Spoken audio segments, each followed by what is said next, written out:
national championship. But in 2017, Miami is the dark horse to win it all. Come on.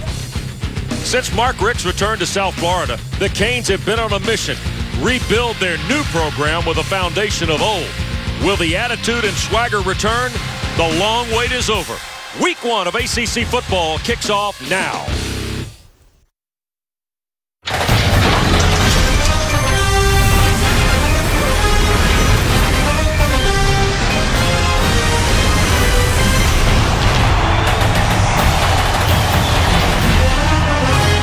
On this opening weekend of ACC football, we welcome you to South Florida for our full season coverage of the ACC, presented by your local Ford dealers.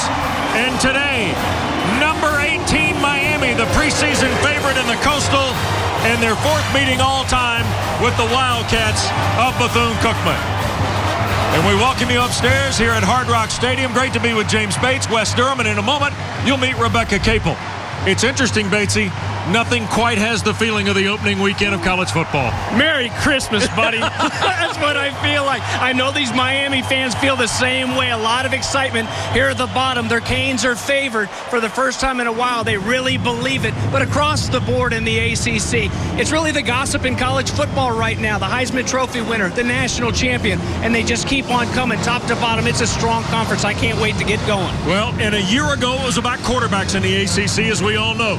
This year, though, the tide has turned. It's really about defensive units, and one really good one here in Miami. Oh, absolutely, and it all starts up front. 3 freshman linebackers a year ago, but the reason that they made so many plays and the reason that 2 of them were All-Americans is because the guys up front took care of them. They're all back up in front, too. Miami football, first thing you think about, you think defense, especially if you're Manny Diaz, who grew up right around here. His dad, the one-time mayor here in Miami. And the teams that he grew up watching, get this, 1986 to 1994, almost 50% of the games that they played in, they held their opponents to under a touchdown. That gives me the chills, and you know that that's what he's after. He's got those guys believing in themselves right now. So the Canes are ready to go on defense, but there is a new guy on offense in charge of calling the signals, and we welcome Rebecca Capel to our coverage this year. Thank you very much, Wes. So happy college football season is finally here. And South Florida is abuzz because the expectations are sky high for this Miami Hurricanes team. Offensively, they have a ton of playmakers. Head coach Mark Richt will continue calling the shots, and he thinks he'll be even better at it this year. At quarterback, all eyes on redshirt junior Malik Rozier. Brad Kaya plays on Sundays now, and after a long battle through spring and fall, Rozier beat out 3 other talented arms for the starting spot. Coach Richt says Rozier's disciplined, focused, and accurate, and he is athletic. Beyond that, he has some of the best weapons Miami's had in a long time around him. Guys? Rebecca, thank you. Great to have you with us on our coverage of ACC football. And here is Bethune-Cookman. Won 4 of their last 5 to close 2016. Terry Sims, a 46-year-old native of Jessup, Georgia, in his 3rd year now in Daytona Beach as the head coach of the Wildcats. And after an outstanding tenure of Brian Jenkins, who went over to coach at Alabama State, Sims now trying to rebuild the Wildcat fortunes. And he's done a nice job. 13-8 in 2 seasons at Daytona Beach for a Knoxville College graduate, Terry Sims. He brings a team here today, though, with a new offensive coordinator and a Bethune-Cookman legend in Alan Suber, who's going to call plays for the first time. But he has had an off-the-field issue develop in the last 24 hours, and the starter, Arkevius Williams, is not dressed to play today, James, because of an academic question relating to a summer school situation. So Williams is being held out of the ball game today. Mitchell and Tompkins to take the kick of Michael Badgley, and away we go from Miami Gardens. And this is Kevon Mitchell at the goal line for Bethune-Cookman. 20-25, and flipped over out near the 27-28-yard line is Mitchell by Romeo Finley, a guy who spent most of his season on special teams a year ago for the Canes. All right, Wes. Well, no Williams, but you know, it's not that big of a hit because this whole week, even leading up to this game, academic issues aside, they weren't sure if it was going to be Larry Brim or Arkevius Williams. Yep. It went back and forth, and at the time when we talked to the coaches a couple days ago on the conference call, it was Williams was going to be their starter, the sophomore. Now it's back to the senior, but they said, hey, don't be surprised if it is Larry Brim when we go out there just because he won it the previous day or because he won it in meetings last night on the quiz that they gave him. It's the senior to run the show here in a loud house this morning, though. First down give. This is Michael D. Jones, who missed all of last year with an injury, circling to the outside and banged out near the 45, 46-yard line. A run of 19 on first down for Jones.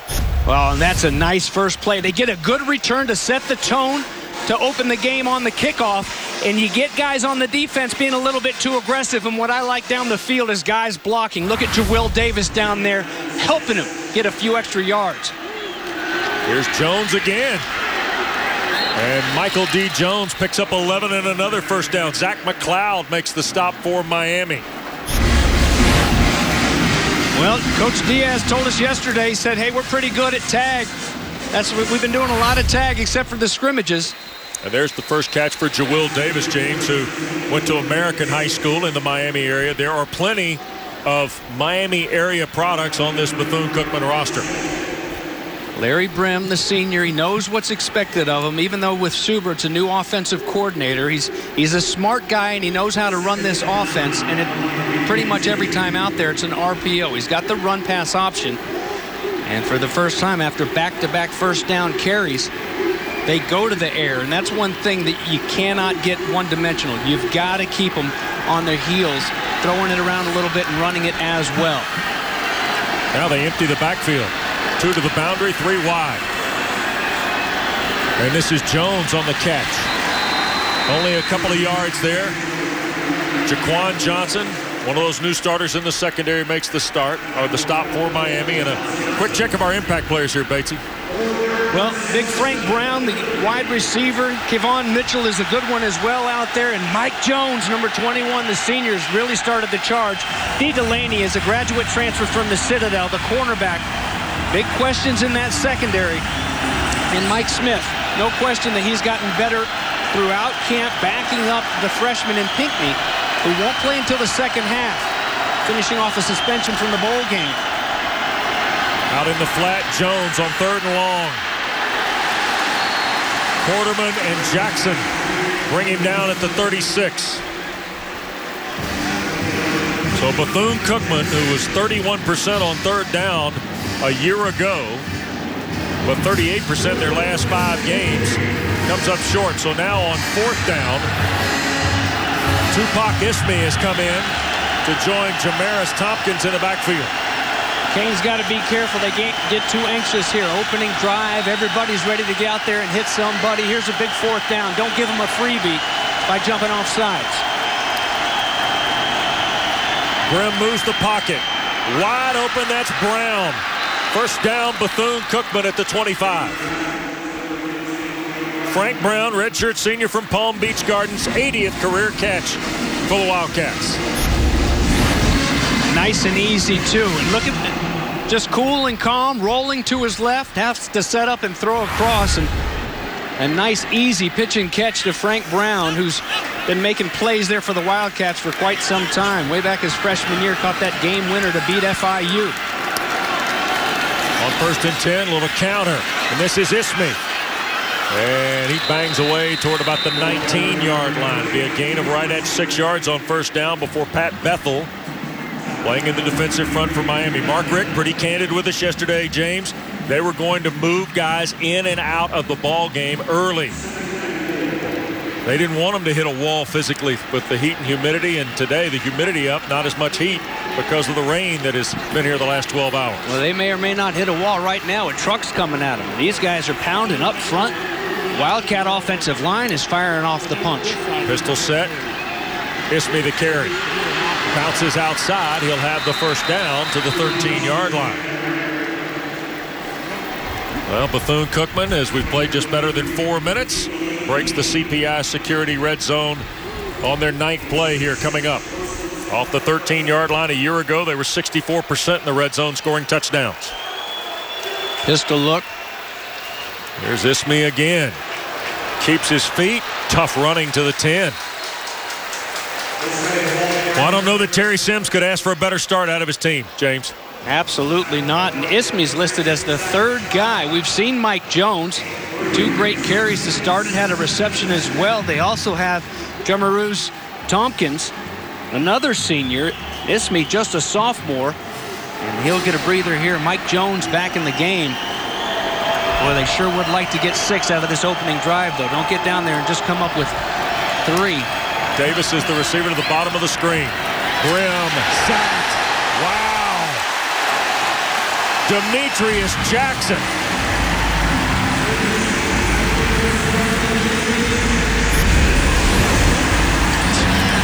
Booker T. Washington guy right there, junior from right down the street, listed as the backup to Joe Jackson, who a year ago did all his damage from that backup defensive end spot. Boy, put the hammer down on Larry Brim. First negative play of this opening drive here for Bethune-Cookman. 3rd and 13 for the Wildcats now. Missed on their first 3rd down try. Play clock at 1. And delay or movement, let's see.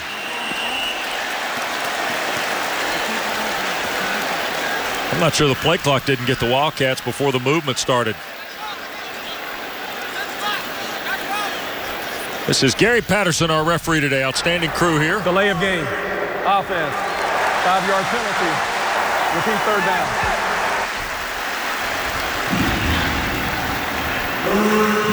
Terry Sims not happy.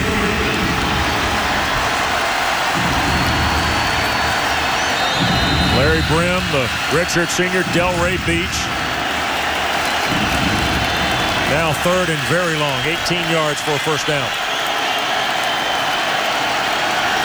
They got Davis lined up over here to the near side, James, by himself for Bethune-Cookman.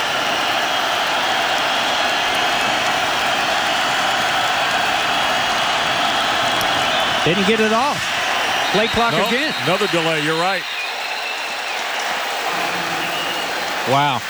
Back-to-back unforced errors against the Wildcats. 5-yard penalty. 3rd down. Sims is hot, and he should be. Those are the things that you absolutely can't do when you come into somebody's house like Miami. I mean, look at the momentum. They had, this place was juiced, and it was rocking with the smoke and everything coming out. Then they take the football, and they march right down the field. You bring this crowd right back into it. You start to question yourselves. You go backwards with 2 penalties. The sack's one thing. That's going to happen against this defensive line, but you can't do this. And now we got procedure. James, I think excellent point here because the momentum they built with Jones, remember the momentum on the 4th down conversion a moment ago? And now all of a sudden, 3 straight penalties, 2 delays, and now a procedural penalty against the Wildcats. And there's Arkevius Williams, not playing today, academic issue. He's on the sideline, along with the backup wide receiver, Stephon Francis. Hoping to get him back next week. Yep. Don't turn it over trying to get it all here in one fell swoop. Brim underneath, and this is Frank Brown's 2nd catch. He'll move him to the 19-yard line, and now they will ask Uriel Hernandez to try the field goal. Now, Hernandez, his longest career field goal is 39 at Savannah State. 9 of 15 in his career, 6 of 10 last year. This is 36 for Hernandez, the junior from Homestead, Florida.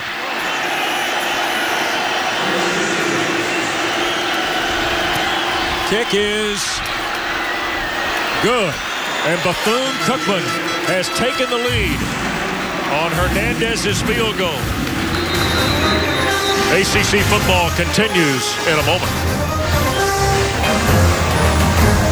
This fall on Fox. Brought to you by CPI Security, your local Ford dealer, and by Blue Cross and Blue Shield of North Carolina. The plans you want, You got it. James, are you smelling what The Rock is doing in the locker room? Well, he's cooking up a nice locker room, isn't he? Yeah. Beautiful facilities, beautiful campus already, and it's going to get better and better. And there's a look at that scoring drive. Terry Sims' crew, boy, they came charging out of that locker room. An impressive opening drive, but they stalled there in the red zone. And a nice kick by a local guy, Uriel Hernandez, from 36. And they needed those points. They didn't want to come up empty, that's for sure. Giovanni Francis kicks it out of bounds. Jeff Thomas, one of the young freshmen they're excited to see here for Miami, was over there in the neighborhood. Kicking team. Ball we placed at the 35-yard line, right hash. First down. You hear the directions from Mr. Patterson, and well, how about our Hardy star to watch now? The only returning 1,000-yard rusher in the league, and that's Mark Walton Jr. Well, and one of very few, believe it or not, to rush for 1,000 yards in Miami history. And only one guy, Edgerrin James, has done it twice. And Mark Walton, if he stays healthy this year, I mean, you can pretty much put that one in the books, because Yearby's on his way. You've got Travis Homer there with him, but this seems to me like the Mark Walton show. There he is, putting it on my shoulders, guys. He's another Booker T. Washington kid. And here is Malik Rozier, second career start. Named the starter on August 22nd by Mark Richt. He'll keep it going to the right side, and Rozier across midfield. Nice play by the quarterback on first down. 23 yards. Cane fans, you wondered what you had there at the quarterback spot. Well, this is the difference, and this is what you've got. Maybe not a burner. Maybe he's not going to run away from everybody, but he's got enough of a burst on that zone read to tuck it and go. And when that really gets rolling as you get on into the season, a quarterback that can hurt you two ways, boy, that's doomed for defenses. And here goes Walton on the second snap. And he'll get 9 to the 33-yard line. Quite a combination if Rozier can get you beat with his feet too, James. Oh, absolutely. As we were leaving the building yesterday, Mark Richt said, James, come here. You want to see a couple things on him? He said, look, this is what's pretty good about him. Is he's not a blazer. He's not going to like leave everybody in 100, but he's got that burst where he can make up his mind, he can pull it and go. And that right there showed you on the first play how excited he is about this quarterback. Junior from Mobile, Alabama. In the gun with Walton again. This is Berrios working from the near sideline. And he will have the first down to the 30.5-yard line. A forgotten guy, quite frankly, the senior Braxton Berrios, tackled by Daquan Richardson, maybe the best Wildcat defender out there. They got some guys on the outside, even without Richards, that can go. Trevor Darling, the big senior left guard from Miami Central, in there locking it down. Mike Harley is a big-time freshman from up in St. Thomas Aquinas, Fort Lauderdale. Arthur Williams and Jamal Burgess in the secondary. They're going to have to shut down these receivers and keep a lid on it. Don't give up the big plays. Here goes Walton. And he will lower the shoulder and drive it to the 20. 11-yard run for Mark Walton. Richardson, the safety again, the stop for Bethune-Cookman. Runs so low as it is, and then he goes even lower with those pads. The pad level, he keeps those legs churning. You get nothing but shoulder pads and thigh pads to tackle, and jumps up with the juice that keeps his team pumped. The undisputed leader of this Hurricane ball club. Walton out. Travis Homer's in the game. Rozier swings it inside. Cager at 6'5", the redshirt sophomore, pulls in the catch. He missed all of last year with an injury. He had 8 catches 2 years ago. How about this, Wes? 6'5", and oh, by the way, high jump title, indoor and outdoor in high school, back in Maryland. So keep an eye on him in the red zone. Mark Richt wants a timeout. They were swapping tight ends on both sides of the field there, and we'll get a timeout with them. Bethune-Cookman in front, 3-0 when we continue.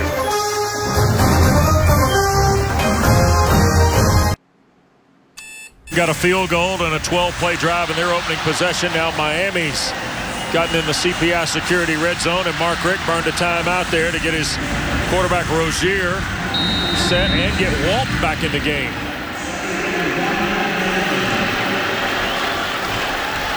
Three receivers and a tight end. Walton trying to find a spot right side and got tripped up. And it was Joseph Johnson who got a hand in there. There is Amon Richards, the outstanding sophomore wide receiver from Wellington, Florida, who's not playing today. Tweaked a hamstring, James, but they expect him back certainly maybe next Saturday at Jonesboro, Arkansas, when they meet Blake Anderson's Red Wolves. Yeah, they'll need him. That's no easy one strolling in there before they go to Tallahassee. It's good they get one on the road, and they need to get that youngster back. 934 yards receiving as a freshman to break Michael Irvin's record. First and goal now for the U. Walton sweeping left. Wow, lowered the shoulder. Richardson was every man for him on the collision. And we got a flag in as well on the good hard run by Walton. What a collision with Daquan Richardson. Legal block below the waist. Number 73. Offense. 15-yard penalty. Repeat first down. Trevor Darling flag for a block below the waist. First penalty against Miami. There he is, right at the bottom of your screen. And outside that one. Now, what it is it ends up being behind the defender. That's where it's illegal. He comes from, of course, his inside line position, the left guard. And the defender getting past him and him still diving is trying to protect those guys, those low legs guys getting hurt and getting cut. The leader up front just with a hustle play. It's not like he meant to do it, but going backwards right now for the first time on their opening drive, the Canes. Rozier off the penalty. Dumps it off. Here's Walton. And he'll drive it back to almost the original line of scrimmage a moment ago before the penalty. And it'll be second down as you get a look at Miami's red zone numbers a season ago. Number 12 in the ACC, converting at 57% on touchdowns. Wes, how many collisions have we seen with Walton? About 4, and they've all been hard. He's lowered his shoulder on every single one of them. It's fastball, fastball, fastball. Watch out for that changeup because he can give you a wiggle and make you miss in the open field, too. Rozier tried to get it to Harley, the freshman. It'll be third down.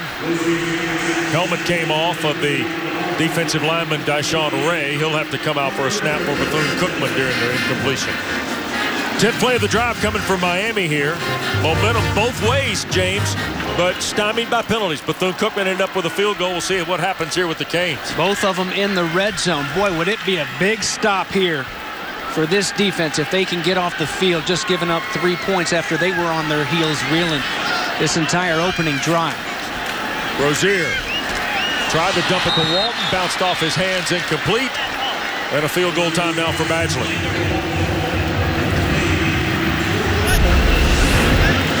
Behind him a little bit, but also pretty hard, a tough one to catch. With that velocity and that proximity, you got to put it at least out in front of him, give him a chance, because Mark Walton has always been the complete package for Mark Richt in this offense. He can catch the ball as good as anybody coming out. Badgley 81% in his career, and he pushes that one through to tie the game. So we get a timeout just ahead of 3 minutes to go, first period. Each school's had it once. We're tied at 3. Saints Vikings at 6:50. 3:19 to play in this first period. Tied at 3. Time for our forward keys to the game, James. Well, for Terry Sims' squad, keep it cool and keep it clean. Like, don't play outside your head. Don't play outside yourself, and be clean. Don't make mistakes. We saw a couple mistakes late there in the red zone to cause them to go backwards. Don't give them freebies by turning the football over. And for Miami, you know you got to go Uncle Luke. Right. I mean, around here, it's the Canes are back. Period. It used to be a question mark. It's gone to a period. They want that exclamation point. And they want to ride out in this opening game, get lathered up, and get everybody fired up around here. Kick in the end zone. Bethune-Cookman's second possession off its 25. Here's a look at their opening possession. Boy, Mike Jones was really impressive, James. Impressive behind that big offensive line that did a great job of firing off. It was a well-oiled machine that came in. You know, both of these defenses, Wes, as you look at the field goal by Uriel Hernandez from 36 yards out after it stalled. Both of these defenses, let's give them a mulligan. Fortunately for both of them, it's just 3 points. Sometimes it's easier to get out there for the offense. Not as much hitting, not as much tackling and going to the ground in two-a-days as there used to be. Now they got to bring the wood. Look at them swarm right here. Here's Ismay on the back end of Larry Brim's sixth pass. Brim is 6 for 6, and Tupac Ismay got a handful of yards there on first down. And let's check with Rebecca. Wes, the Wildcats want to erase last year's losing season from their memory because it's out of character for this program. So the theme this year, resurge. Players and coaches wearing T-shirts with that message. The Cats are healthy. They have some veterans, and that word is a reminder to these guys to get back to doing the Wildcat way. We got a taste of it on that last drive. Here's Brim on the keeper. Boy, he got plastered by Michael Jackson, the corner. And so Jackson, the big stick, quickly third and long for Bethune-Cookman. Michael Jackson, a nice surprise for Manny Diaz in this defense. The starter at cornerback, they're filling some holes over there at the cornerback and safety spots, and he does a great job. Talk about penetration, disrupting an offense. That time it comes from the corner, not from the inside on the slow zone read. Going to make you pay. Let's see if they can get off the field here. A nice 3-and-out for Diaz defense. Third down, the full 7. Play clock down to 2. They get it snapped. Timeout called, I believe. Yes, Bethune-Cookman. Terry Sims did not want a third delay of game penalty. Well, and the chaos that was going on there in the backfield, even worse than a 5-yard penalty. They could have turned it over. That was a recipe for disaster, so a well-used timeout, not one that you want to use. But I think a wise timeout just to make sure you live to play another 3rd down and 7. Well, this is the shirt. There's Coach Sims before the game and the resurge motto for the Wildcats this year. And you too can resurge for only $19.99. That's what Terry told Rebecca on the phone when she asked him about that theme. Yep.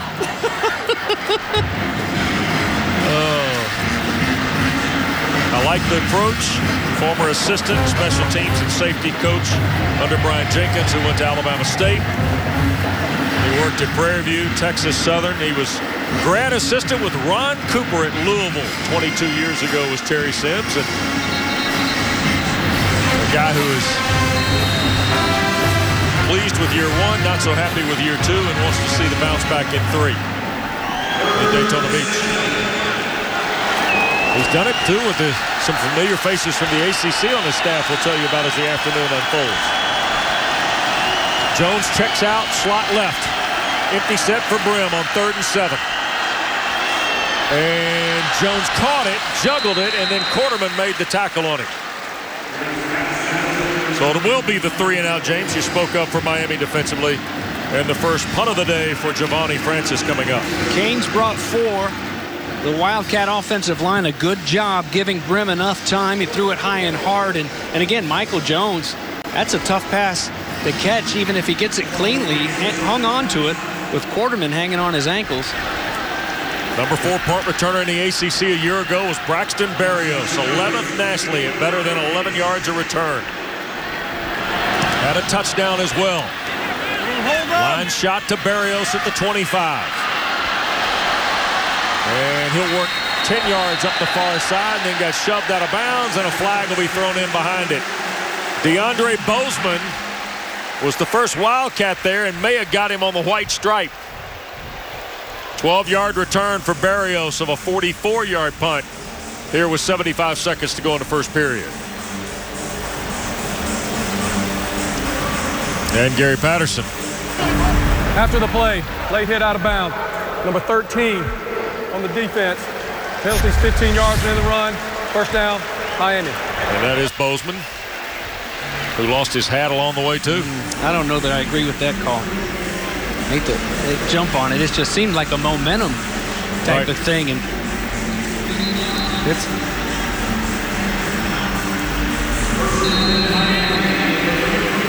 look at Francis getting tied up in the the punter.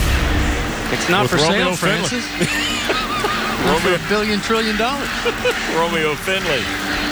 The Miami player hanging around with the punter Giovanni Francis. So plus field territory start for Miami at the 48 after the penalty. Rozier to throw. Launching. And overshoots Darrell Langham. Good play call. You like it, don't you? Well, it's just like a turnover. You're sitting there at midfield, go up top and try to put it on them. You know, you've got some commotion over on the sidelines. Terry Sims is upset. And an even better job there, Elliott Miller, stride for stride with the much bigger Darrell Langham. Rozier again looking to throw. Off the hands of the intended receiver. Chris Herndon, the fourth, the tight end from Norcross, Georgia.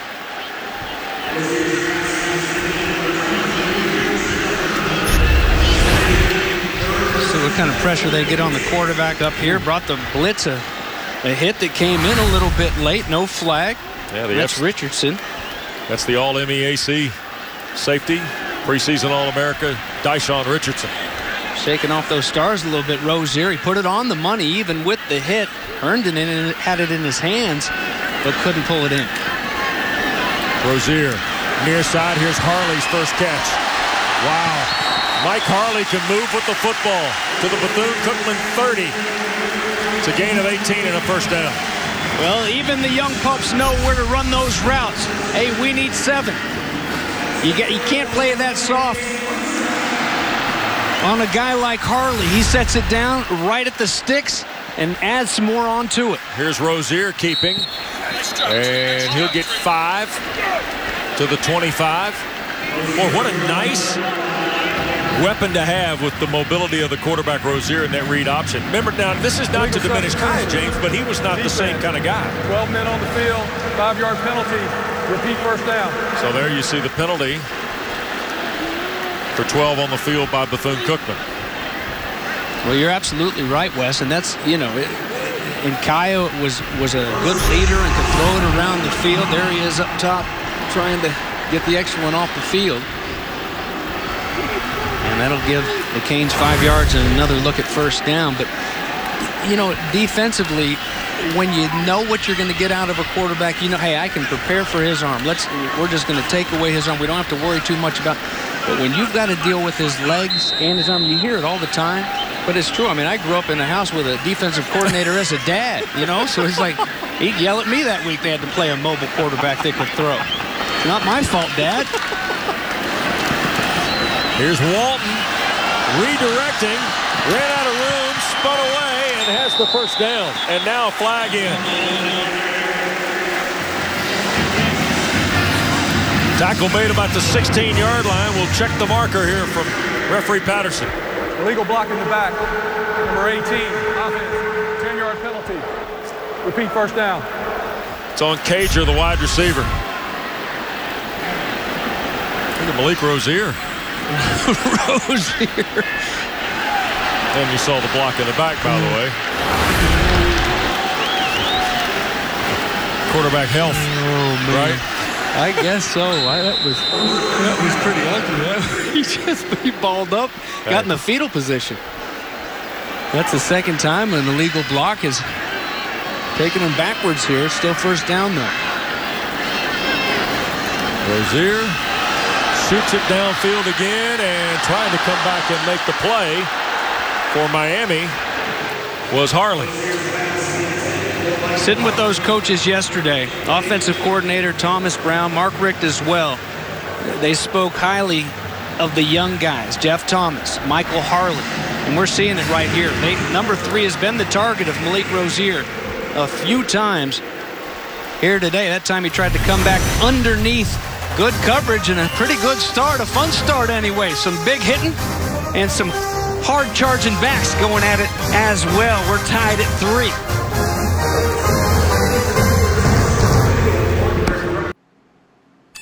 For the second quarter, the Canes are dressed and ready to go, James.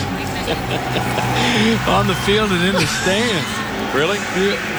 Where does he keep his wallet?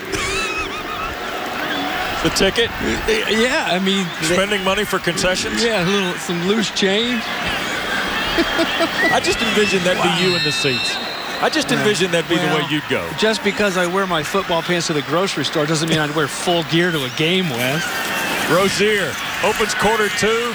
Little screen in the flat. Walton cannot break away. And a tackle by Bridges, the middle linebacker, and now flag. This is possible horse collar. I was afraid that was going to come out. Dang it. What a play by Bridges. Only way before he gets a full head of steam, he goes, decides he's going to make the play, makes it, and he pulls him down by his jersey. 15-yard penalty, automatic, first down. Got him in the middle of the number. Now remember, we have the alteration of the rule now that includes the nameplate. Right, and that was low, and it shouldn't have been a flag. You see though exactly right there, Mark Walton is going to have a heck of a career in the NFL, and you see why they put that horse collar rule in there, because you see how dangerous, how he was folded over backwards on those legs. Terry Sims is upset, and he should be.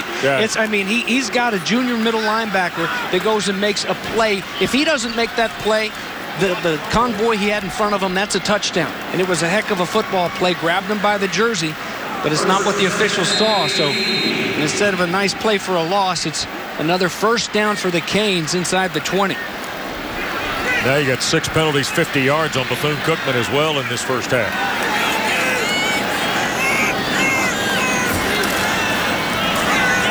Rozier dumps it again, middle of the field. Walton, that time the Wildcats rally nicely to the football. They'll pull him down for a loss of 2.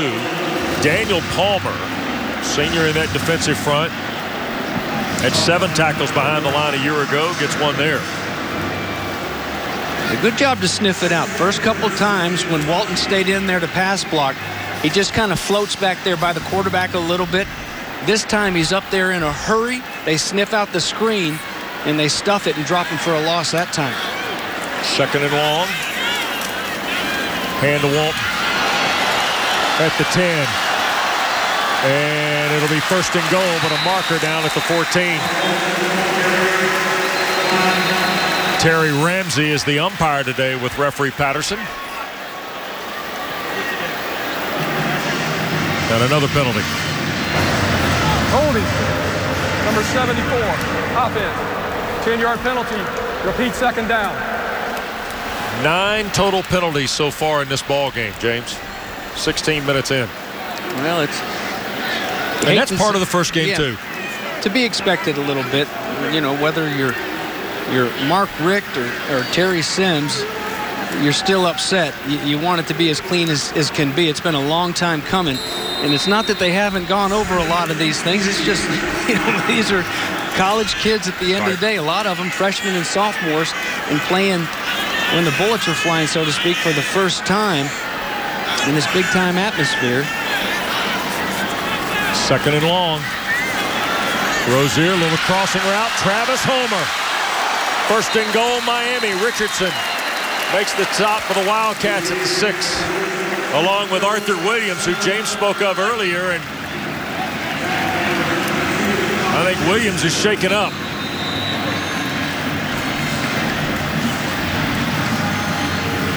Boy, Homer runs very well here. Yes, he does. Good route, trailing the whole time as Bridges there. And watch him at the end of this run, a lot like Mark Walton. Arthur Williams took the big hit there. He loses a helmet. They'll take him off and look at him. Travis Homer, Mark Richt said he hasn't had a lot of live reps. I don't think that's going to be much of a problem, Coach Richt. He put his pads down and looked pretty physical, finishing off the end of that run. Bethune-Cookman will take a timeout here. Early stages of period 2 as Williams is helped to the bench area for the Wildcats. 3-3 score, but Miami threatening when we come back to Hard Rock Stadium.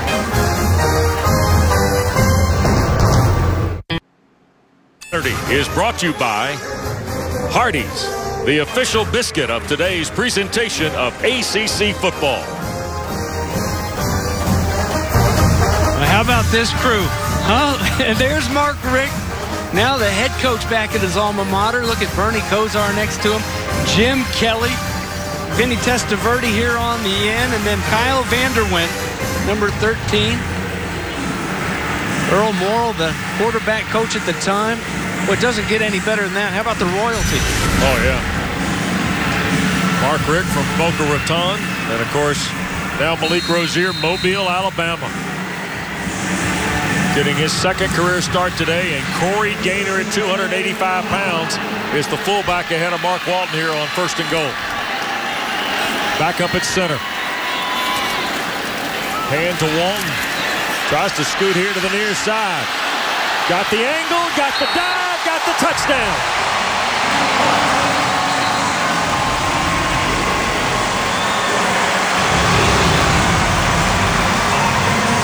A little something under the hood from number 1, James. Woo. I told you the changeup was coming. It may not have been in the form of a wiggle, but it was that speed to get outside and beat them all to the corner. We've seen him now change directions a couple times. Look at the patience.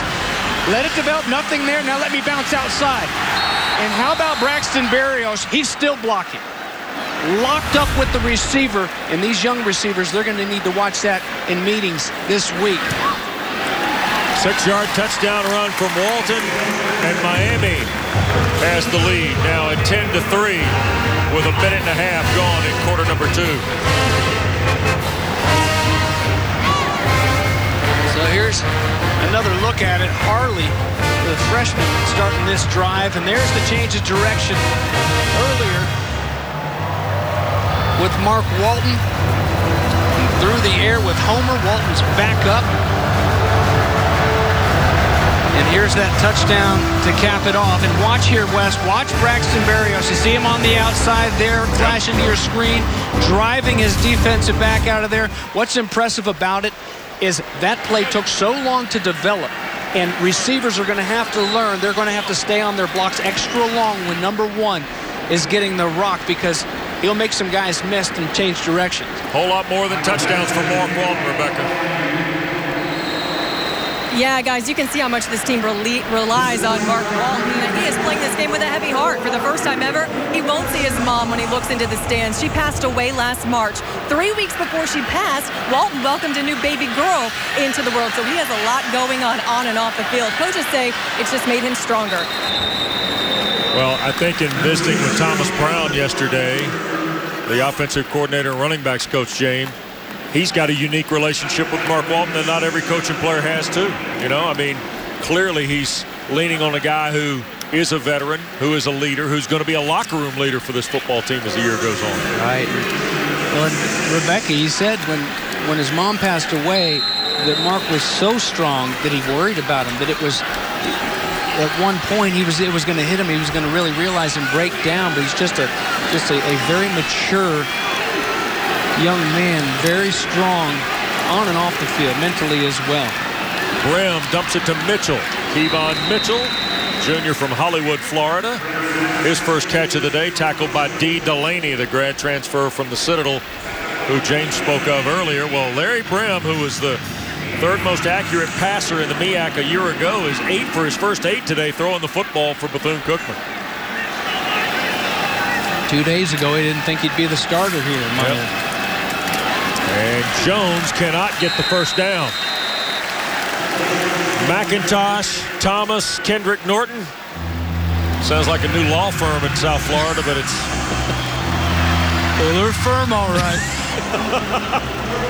You know what? I'd let them represent me. I don't care. I don't care what they... Yeah. Just have them walk me into the courtroom.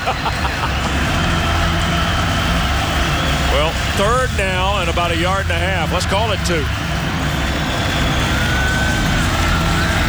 This is big here. Wildcats don't necessarily have to march down and answer, but they really, last thing they want, the way that offense seemed to really get rolling, they don't want to hand it right back to him. They're going to give it to Jones, trying to get to the edge, and he'll fall down back at the 30. He was running out of room. Mike Smith was out into the wide side of the field. A flag has gone down. Jonathan Garvin was also out there, a true freshman, on the field for Miami.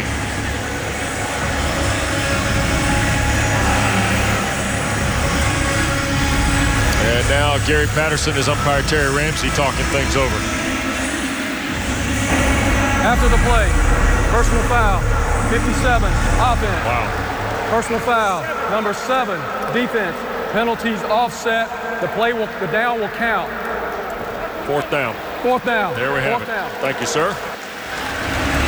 So it's another 3 and out for Miami defensively, James. Well, we pumped them up in the open. That opening drive wasn't so pretty, but it's especially you look at that, the 2nd down where they go back and stuff that run. Here you've got Mike Smith doing a good job of getting outside, but you start to see kind of the big bodies inside really holding their own and muscling up. It's impressive. Francis's punt is a good one. Barrios is going to let it hit. Oh, and it checks up for Bethune-Cookman. Inside the 10 at the 8 is where it will be down. And Miami on a 61-yard punt by Francis, which is his career best. We're back to South Florida in a moment.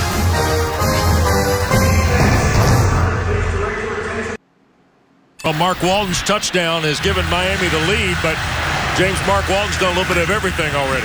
He really has. He's shown off his hands coming out of the backfield. There you see just one of the many pops that he's put on these defenders. Can make guys miss.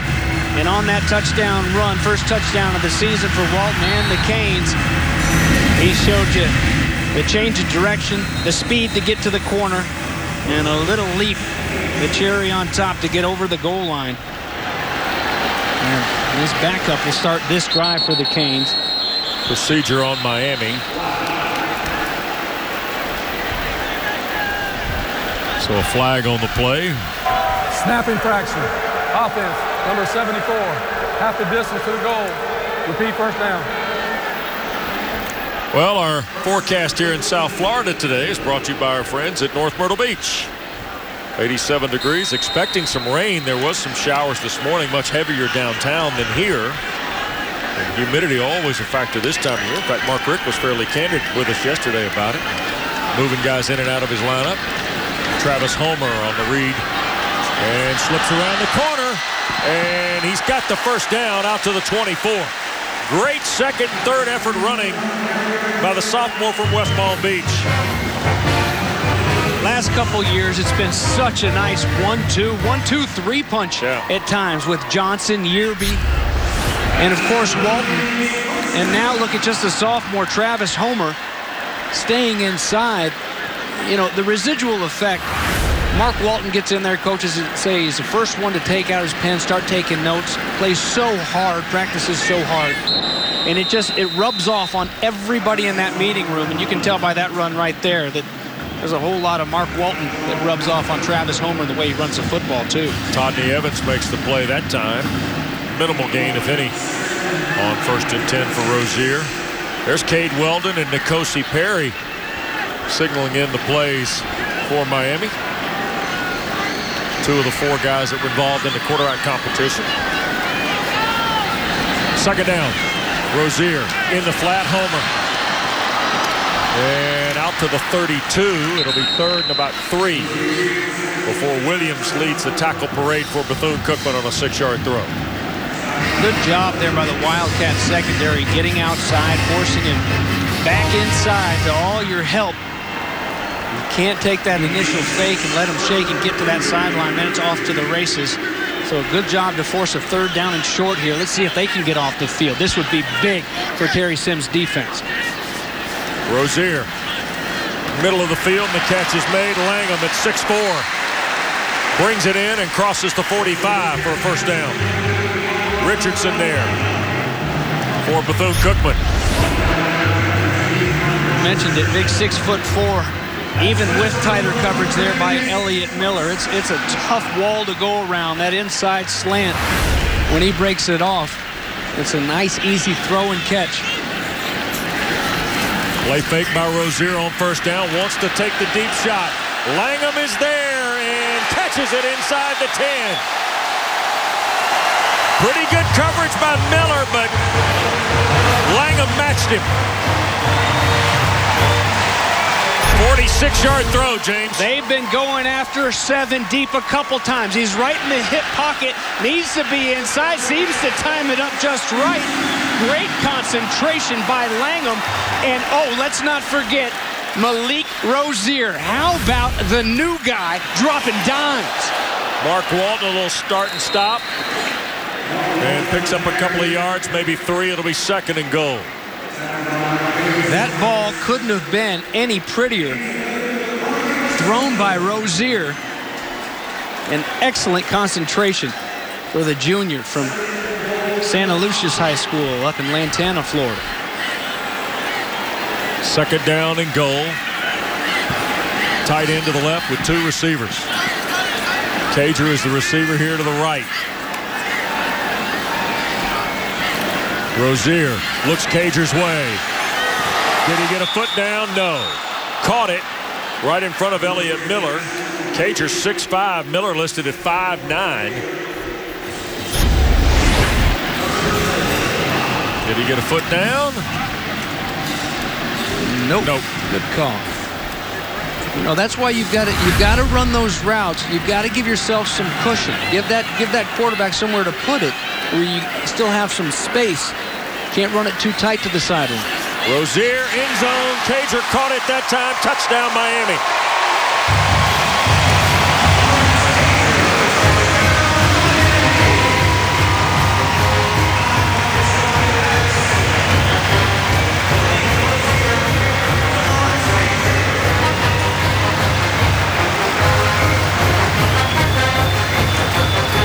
Over there calling those plays. He didn't get the memo that you're not supposed to bully anymore.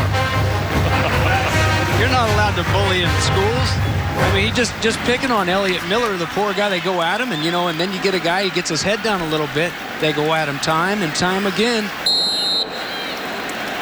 So many times you see something that works and teams will stray from it, go right back to him. Point after by Badgley, good. 8 plays, 92 yards, 308. Big catch by Langham. Sets up Rozier's first touchdown pass of the year to Lawrence Cager. Canes are in front by 2 touchdowns. 2nd quarter. Kubota's orange. 2-touchdown lead on Bethune-Cookman, and ACC All Access returns for another season of coverage starting this week. Jeff Fischel, your host. And there'll be a spotlight on Heisman winner Lamar Jackson. The Louisville quarterback reveals how life has changed after taking home college football's highest honor. All starts this week. Check your local listings on your regional sports network. ACC All Access. There might be a round table in there, too, featuring Durham, Bates, and Spikes as well. I think that may have made the cut. I don't think that got left out on the editing room floor. Better not. We'll send Takeo after him. Kevon Mitchell on the return. Tries to circle back here to the near side. Mitchell eludes a couple guys. Now turns at the 20. And Badgley, the kicker, shoved him out of bounds. Kevon Mitchell, one of the better return men in the MEAC a year ago, at 20 yards an average. Here's our Bass Pro Shop catch of the game, James. Ooh, catch of the game, throw of the game, almost coverage of the game. Going up, Elliott Miller trying to knock it down. Might have been a whole different series for that young man had that one not gone. But then after that, they kept going right back to that same side, and it paid off after the big 46-yard completion. Rozier to Langham. Passes like that. He has a couple more like that, Malik. And well, they will be the gossip here for the next couple weeks heading into that game in Tallahassee and up against Arkansas State next week. See the total yards differential. Here is Mitchell on a quick pass from Brim. Only a couple of yards there. And Larry Brim now 9 for 9 in the ball game passing. Well, remember now, Arkevius Williams being held out of the ball game today. Academic question about a summer school class on the Bethune-Cookman campus as it relates to him being eligible. And so therefore, they go to the veteran Brim, whose passing accuracies numbers were a little better. They were hoping that Williams' dual threat in Alan Suber's offensive philosophy would help him, but Brim's filled in nicely here today, James. Absolutely. In command. And there's his first miss. Looking for the running back, Tupac Ismi. Sophomore from Naples. And one of the more inspiring stories that we've heard, James, in this young college football season. Rebecca will tell you more about Tupac. Inspirational just to get here. Tore his ACL his senior year in the high school playoffs. And Carl Franks went and got it. Here's Brim shooting it to the far side. Was it caught? No. Ruled incomplete in front of the bench. Rebecca Tupac is a young man who's already learned to battle adversity for sure. Oh, absolutely, Wes. He lost his mom, his dad, and a grandparent all last year. Coach Super said he is strong on and off the field. All that he had to deal with made him an even better gentleman, his coaches say, and a role model for this program. But with Tupac, there are no distractions. He is all focused on football, as we see out here this afternoon. Well, and there he is talking to Carl Franks, James. Carl Franks was a running back coach under Steve Spurrier for a long time, and one year Coach Spurrier decided to flip things around and made him the linebacker coach, so he was my coach for 1 year. But he just thinks the world of his young running back. Another great punt, and Barrios will signal for and make the fair catch. Out at the 21-yard line on another 3 and out, third straight for Miami defensively. And well, our ACC football package next Saturday. Georgia Tech opens on Monday night. 8 blocks away at Mercedes-Benz Stadium. Will be at historic Grant Field to see the FCS semifinalists from a year ago, Jacksonville State, who beat Chattanooga impressively last Saturday to open their campaign for Coach Gross. So we'll see Jacksonville State and Georgia Tech at 12:30, and there's a look at the Coastal with the preseason numbers, James. Yeah, how about those Canes up top? And you like that if you're a Hurricane fan, but when you realize that the media has been wrong 5 years in a row, that might scare you a little bit. Virginia Tech very strong as well. They'll come down here in early November. Halfway home in the second period, and Walton now breaking free. Mark Walton crosses midfield, trying to get away from Richardson, who finally tracked him down at the Bethune-Cookman 31. 47-yard run for number 1.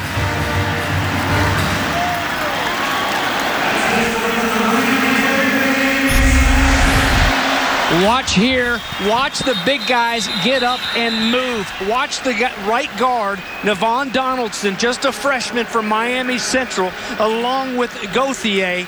There's Gauthier taking his man down. Look at 55, driving his guy off of the football field, and then it's off to the races for Mark Walton. Wow, they've got a good one in Navon Donaldson, 350-pound freshman who actually grew up in Jacksonville and grew up going to that Florida-Georgia game and was a big Georgia Bulldog fan, really liked Mark Richt. Moved back down to Miami to finish up his high school career, and he stayed right here at home to play for Coach Richt and these Canes. 6'6", 350 pounds at 18 years of age. Goodness. His mother, when he was young, his mother would go with him the first day of school. They want to see if there's 12 men on the field here, is what the delay is on the ground.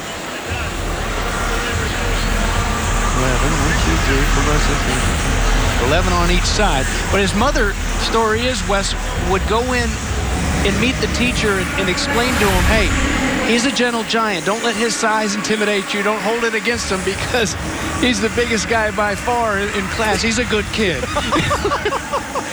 He's a good kid. And she said this is the only time that he's gone to school, and the first day she hasn't been there with him. Well, that would be kind of embarrassing to go to the college class with your son. But I think he's doing all right, Mama. He looks good. My goodness. Regarded as the number 6 tackle in all of high school football a year ago. They moved him inside to guard because when you can move like that at that size, you can play a long time at that spot, James. Right. Well, plan is probably, you see those long arms, to move him back outside. McDermott moved to the outside, but wow, if he's number 6, I'd like to see the 5 that are better than him. Yeah, well, you know how rankings are. Here's Walton straight ahead, looking for the end zone. And he'll be taken down inside the 15, around the 12 by Jamal Burgess. 20-yard run by Walton pushes him over 100 today. 109 now on 10 carries. Coming right at you here. Watch number 1. Watch the big guys up front. There's Gauthier up to the next level. And when you give a guy like Walton a seam, and when you give him the ability to go north and south and get rolling, it's downright scary what he can do. And it's showing time and time again here. Here's Walton. And he slips down at the 5. Well, you mentioned Yearby, Walton, Gus Edwards, who's transferred to Rutgers, James, to play his final year. So he's kind of gotten through where he's now the clear-cut guy. And Travis Homer, who's now checked into the ball game, has shown some flashes here early as well. And I think he understands kind of how the pecking order works, and that's great for Miami, especially with a first-year starter in Rozier. Absolutely. Well, and I mean, the more reps Homer gets, you're not going to skip a beat with what we've seen today. Another throw to the end zone. Langham went up top, pulled it in.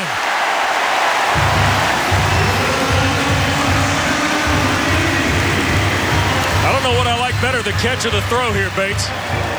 We've seen a couple pretty ones. That combination, that time, close range, a little fade, and again, they put Elliott Miller, Bethune-Cookman did, up top this time.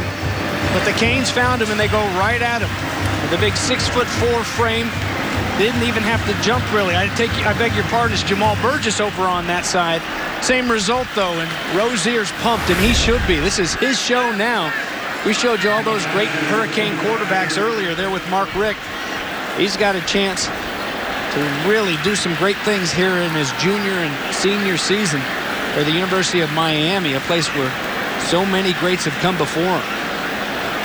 4 plays, 78 yards in 156. They're reviewing all scoring plays, of course, and confirming this one before Badgley tries the point.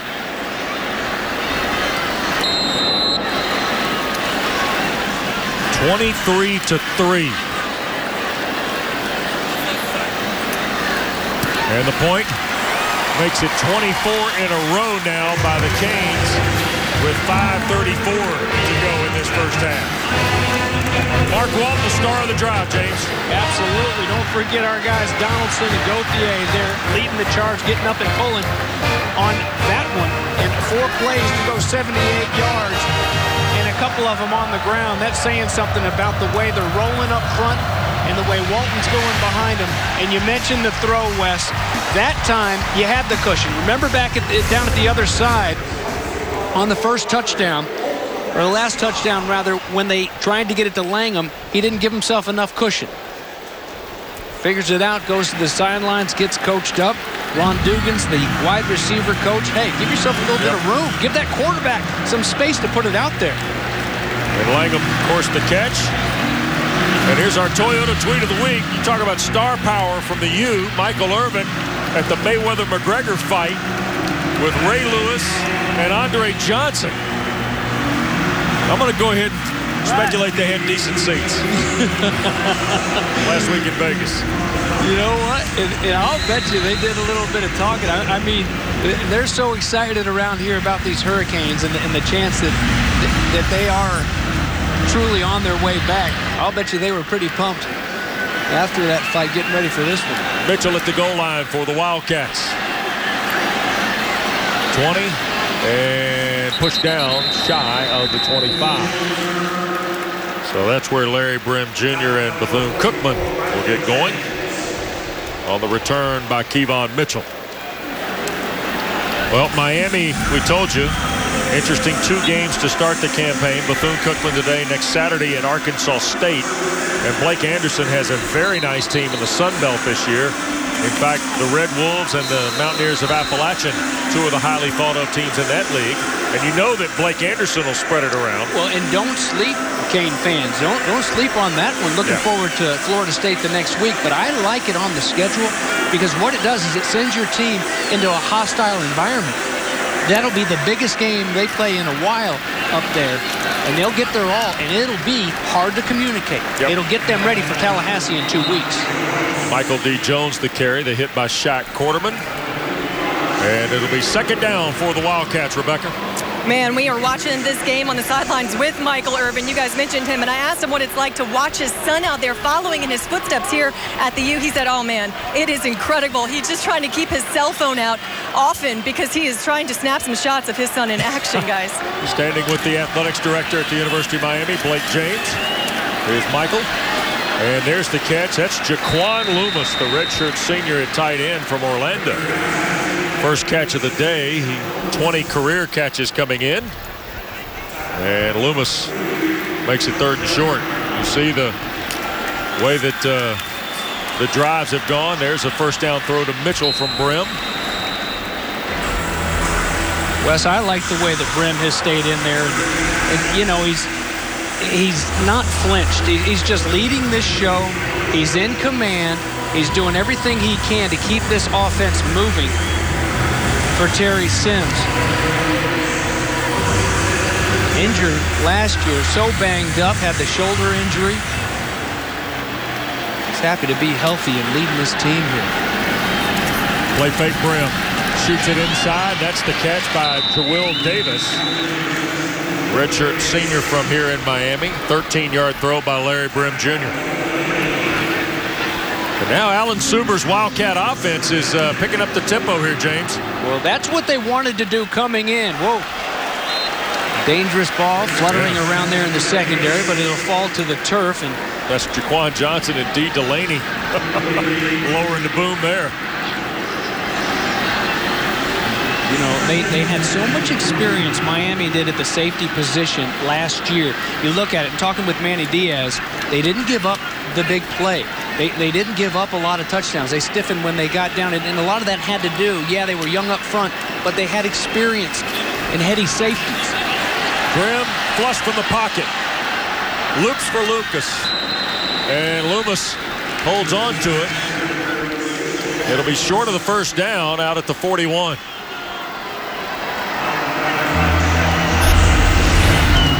Good job to keep it alive. Brim setting right back up and getting it off to his tight end, the senior Loomis. And boy, the Wildcats like to do something here before halftime to chip into that 24-3 lead now. Got to keep it moving. Brim looking near side and incomplete. Cameron Rigby, the senior running back from Miramar, Florida, couldn't hang on. Brim hit his first 9 throws of the ball game. He's now 13 of 17. Well, a few of them have been in and out of the hands of the receivers. Kane's making wholesale changes here. Mark Richt just went down in front of his bench. You know, you're up 24-3, but they're going for it on 4th down. Jones has come back in as the running back. Play fake by Brim. Looks for Brown, who makes the catch. Or Davis, beg your pardon. Jawill Davis converts the 4th down. Inside the 30 goes Bethune-Cookman. They go right at Delaney, the transfer from the Citadel. A nice little shake to get him turned around. And again, know where those sticks are. Know where they're trying to get.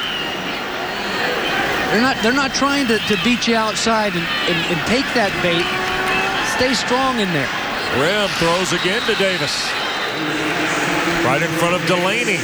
That time at the 17-yard line, James. Looks like they're working just enough against Delaney to see if they can advance the ball, what, 8 to 12 yards? Absolutely. Plenty of time here left in the first half. And just like, you know, like we said on the other side of the ball, when they were going after Miller, they found something that they liked. Keep going back to it. 2.5 to play in the opening frame. And that ball deflected. Jaquan Johnson, I think, got a hand on a ball intended for Jawill Davis, who wants to see if he can take a break here. After 4 or 5 straight reps. Wes, it should have been a touchdown. That was as much trouble as Delaney has had on the previous plays. Watch him here. He trips and he's beat. If one more second is given to Brim, if the pressure doesn't get to him, he's able to find Davis, and that's an easy touchdown. They are going after number 3 right now, and Davis needs a break. They've been working him so hard moving down this football field. We're going to get a timeout. 2:26 to play. Miami punches the timeout. Canes lead by 21 when we continue from South Florida.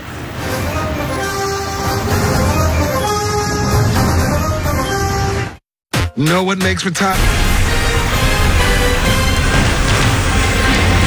Hard Rock Stadium, Miami Gardens, Florida. ACC football presented by your local Ford dealers, and Bethune-Cookman set for their 11th play of the drive, and Larry Brim Jr., the quarterback, 6 of 9 for 57 yards, and he's got 2nd and 10 as we return to live action.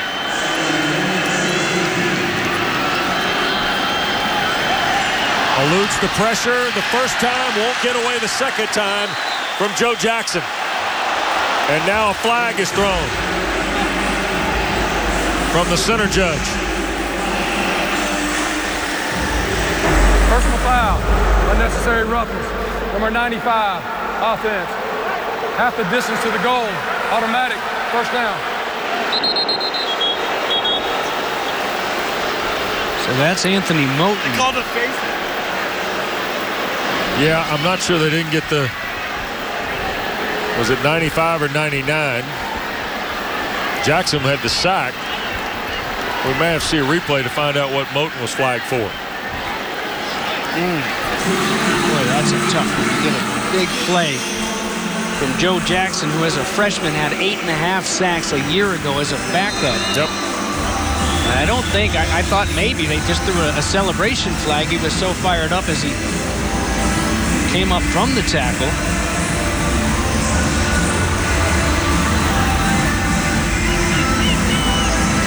Moten didn't seem to be arguing, pleading his case on the sideline, so maybe it's something we didn't see. 1st and goal now for Bethune-Cookman. Brim to the end zone. Delaney right there with Davis in the coverage. This D. Delaney now, 13 career interceptions in his tenure at the Citadel. And Manny Diaz told us yesterday he's been around the football a lot in the August camp here.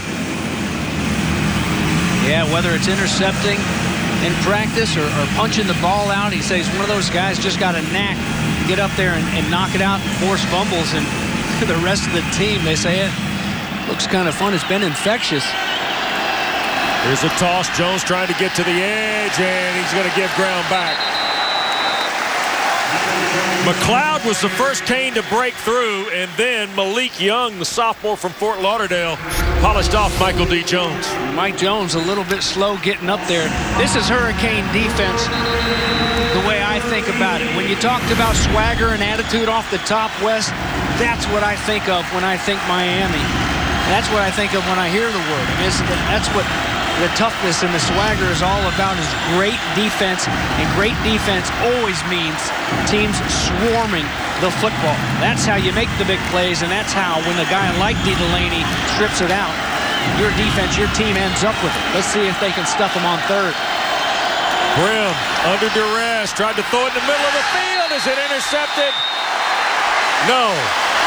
It hit the ground before Redwine could come up with it. I thought Sheldrick Redwine had the pick, James. Well, he did too, and it was, gosh, Brim's lucky that they'll be able to come out and try at a field goal. It just went through. He had it before it went to the ground, but it slipped through his hands and just tried to force it in there because the pressure came in a hurry trying to set up that screen, but there was absolutely no time for the senior quarterback, and he had to force it. And it got a little bit too interesting for Wildcat fans. Hernandez, who had a 36-yarder to cap their first drive, with under a minute to go here first half, tries to get Bethune-Cookman on the board again. This is 30 yards. And delay a game. Now, here's the story. Hernandez, career long, is 39. He was 9 of 15 a year ago. Or 9 of 15 his career, 6 of 10 a year ago. 7th best scoring kicker in the MEAC. This will be 35. These are the kind of things, though, Wes, that'll drive Terry Sims crazy. I mean, that's what you've been working on for 29 days of camp, is not to have delay of games. Get him out there. Kick is good. It might have been a little altered, James. Hit the line. I thought you meant by those orange shoes that Hernandez wearing. Well, they are bright, but the kick is good, and Bethune-Cookman's on the board again. Did somebody get there? I don't know. The box score, though, it looks like he drilled it right down the middle and ended up in the stands. That's exactly right. Give him 3. 24-6. Hernandez has banged home a couple of field goals, and that's a 14-play, 59-yard drive in 4:41. And under a minute to go with 53 seconds here in this first half. Look at him smiling, man. He's the happiest kicker in America. Well, how about another look here just to double check, James? Come on. I don't think they got there, but two guys close up top. Is that Thomas? Yeah, I think Jeff Thomas might have gotten there. Number 4, the freshman wide receiver. Delaney as well. Yeah. Hernandez is probably, I'm glad I don't have to kick that again. Happy Hernandez. So it's 24-6. And here is Thomas at the 10. 25-30 and out to about the 32-33. And that's where Miami will take over. And here's what I'd like to see. I'd like to see what that 2-minute offense looks like. It's Malik Rozier. He's still learning this offense. He's still learning how it all works. Here's a great opportunity to coach him up. See what he can do with the hurry-up offense and drive them down and see if they can score a touchdown here with 46 seconds to go. They've worked on it time and time again. I'll guarantee you here the 29 days of camp, this is the first time a live situation. It's not a scrimmage against his own guys. He can try it. Here is Walton on first down. He found a seam, bounces to the 40, and they'll whistle it dead at the 41 with 35 seconds left. And let's see, Miami got a sense of urgency. Now timeout being taken. Yep. Timeout with 30 seconds left. I would think that the second-year head coach of the Hurricanes pretty pleased with his quarterback in the opening half, James. Oh, absolutely.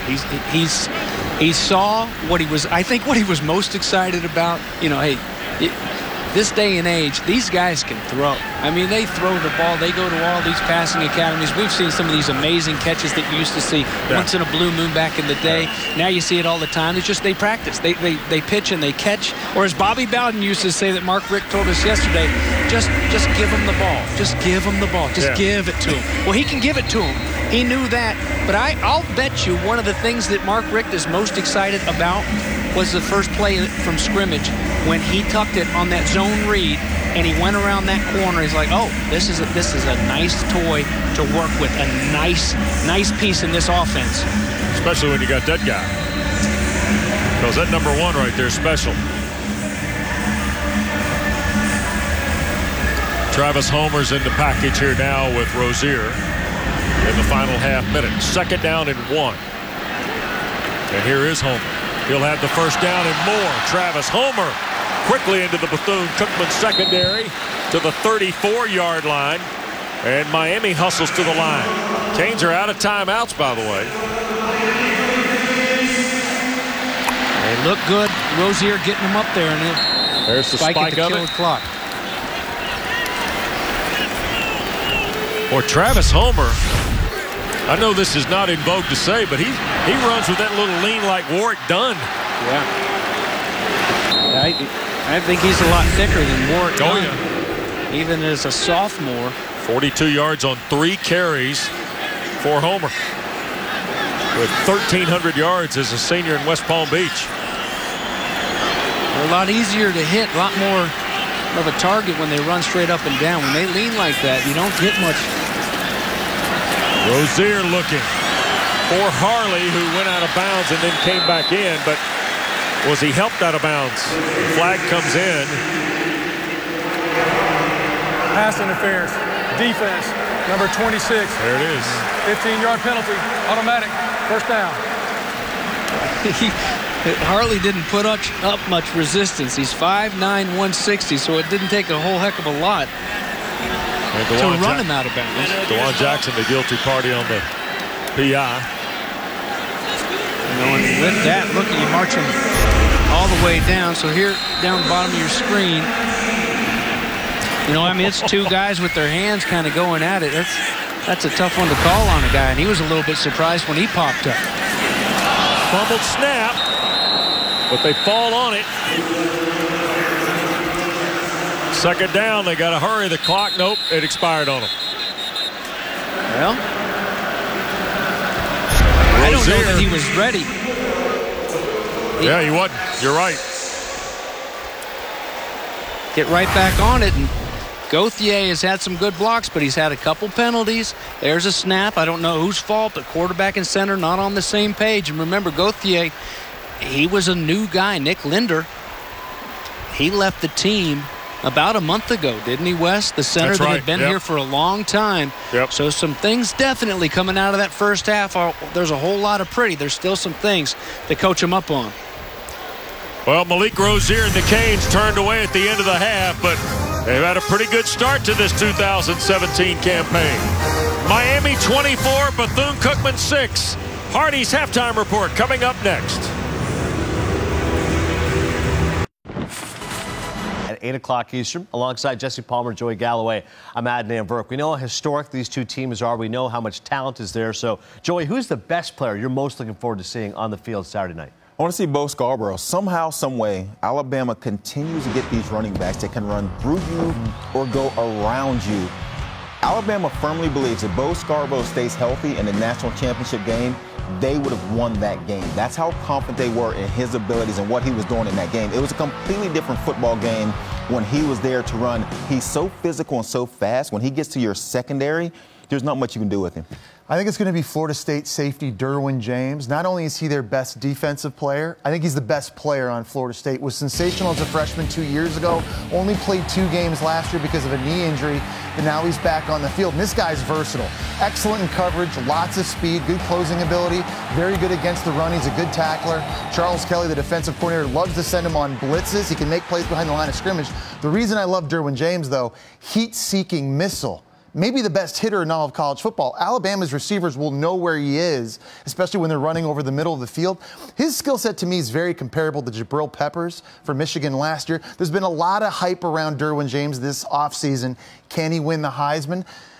Rumblings that maybe Jimbo Fisher is going to use him more on special teams in the return game, maybe on a couple plays on offense to get some touches to help spark this offense. Derwin James has to have a big game if Florida State's going to win. Exceptionally rare for a defensive player to win it, the Heisman, on just that merit. So you're right. If you can use some more versatility, that might help his candidacy as well. And we'll see if Jalen Hurts avoids him or tries to challenge him. Who wins the game? Alabama. I'm not going against Alabama. That was easy. No, I've taken my chances before going against Alabama. It didn't work out well for me. Yeah, I'm going Alabama as well. I just think Florida State's offensive line is going to struggle run blocking and pass protecting against Bama's front seven defensively. Once again, look forward to the game 8 Eastern on ABC Saturday night. Also, looking forward to Michigan and Florida, number 11 versus number 17. And how strange is this situation? Lots of turnover for both of these teams. The Wolverines, especially depleted by all the lack of returning starters on defense, and for Florida, but a lot of suspensions, of course. Conference pride, though, is still at stake no matter who's on the field. The big statement game, you know, people compare the SEC and Big Ten all the time, you know, 2 of the top conferences in the nation. And this being a week 1 matchup, it's going to be a great game, and it's a great challenge. SEC is the best conference in college football.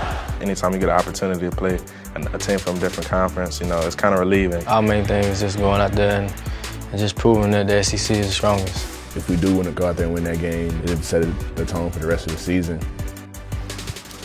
Speaking of setting the tone, Jim Macklin wishes he had more guys out there. 10 players suspended for Florida, Jesse. What kind of impact does that make for them? Well, it's a huge distraction off the field. The suspensions never end. It seems like there's a new guy getting suspended each and every day, so that entire locker room is looking over their shoulder wondering who's next. Players are being asked questions, is there a culture problem here at Florida? And they're not answering questions about a Michigan Wolverine football team that's won 10 games in 2 consecutive years. Now you look on the field, and this offense loses its best wide receiver in Antonio Callaway, their best running back in Jordan Scarlett. And listen, this offense only scored 35 touchdowns a year ago.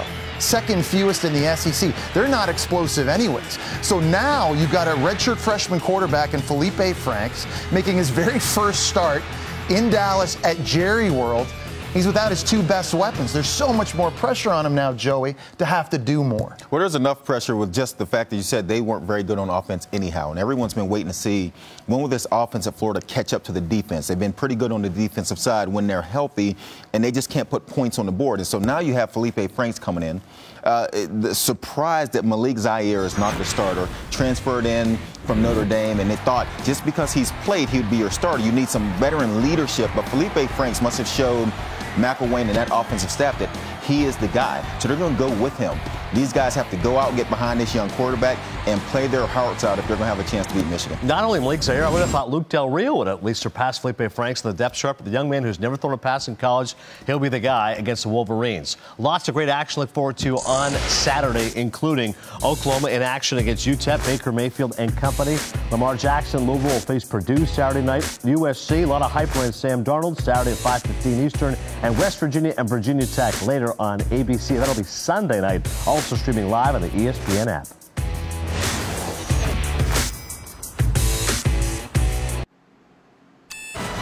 Welcome back to the Capital One Halftime Report. Told them that they had earned the right to be here. I said, go have fun. Play hard, have fun doing it. This is it. Snap good, the whole kick. Oh! The kick is good. The Mountaineers are going to try to take it back to the big house. John Bell to the big house. 50. Wow! The Mountaineers have just beat the Michigan Wolverines. It's still like I'm dreaming. The Mountaineers have just beat the Michigan Wolverines in the big house. Oh, my goodness. What a wild scene that was. September 1st, 2007. That was the day the unthinkable happened. App State 34, Michigan 32. An FCS team taking down a top 5 FBS school. Not only was that hard to believe, but who can believe it has been 10 years since the Mountaineers went into the big house and slayed mighty Michigan? Well, we can believe it, and we caught up with some of the App State heroes as they relived David slaying Goliath a decade later. I think we can all enjoy it more and more and more. Every year it goes by, I'm sure nobody goes a week without somebody talking about that game. To be appreciated for what we did that day, that one day, man, one day. Hey, all you got now. Everything. Yes, sir. Let's go. Kill all three. 1, 2, 3, kill. They were such a different brand of ball than us. Hart the setback, sneaks past the ASU defense and moves in for the touchdown. We weren't intimidated at all. It ain't about intimidation, man. Did you think we was going to win? Armani Edwards. They cash in on the third down. Off to the races. Wow. Coach Moore, he believed we were going to win. Fourth quarter, Mountaineers need a stand, trying to catch up with him. The pass. Oh, wow. And picked off. Are you not entertained? Are you not entertained? Corey wasn't supposed to be in that position. I was supposed to be in that position. He said, hey, let's switch. The kick is... The Mountaineers have just beat the Michigan Wolverines. Number one, and that's why we number one in the nation. Period. Yeah. Period. Yeah. Period. Michigan went from 5th to unranked in the AP poll after the loss. The Wolverines would finish the 2007 season with a 9-4 record, and head coach Lloyd Carr retired at the end of the season. Appalachian State would go 13-2 in 2007 and win their 3rd straight FCS national championship, beating Delaware in the national championship game. The Mountaineers are now an FBS program playing the Sun Belt Conference, having gone 28-10 overall since joining the Sun Belt, including bowl wins in both 2015 and 2016. The second half of Bowling Green versus Michigan State is still to come.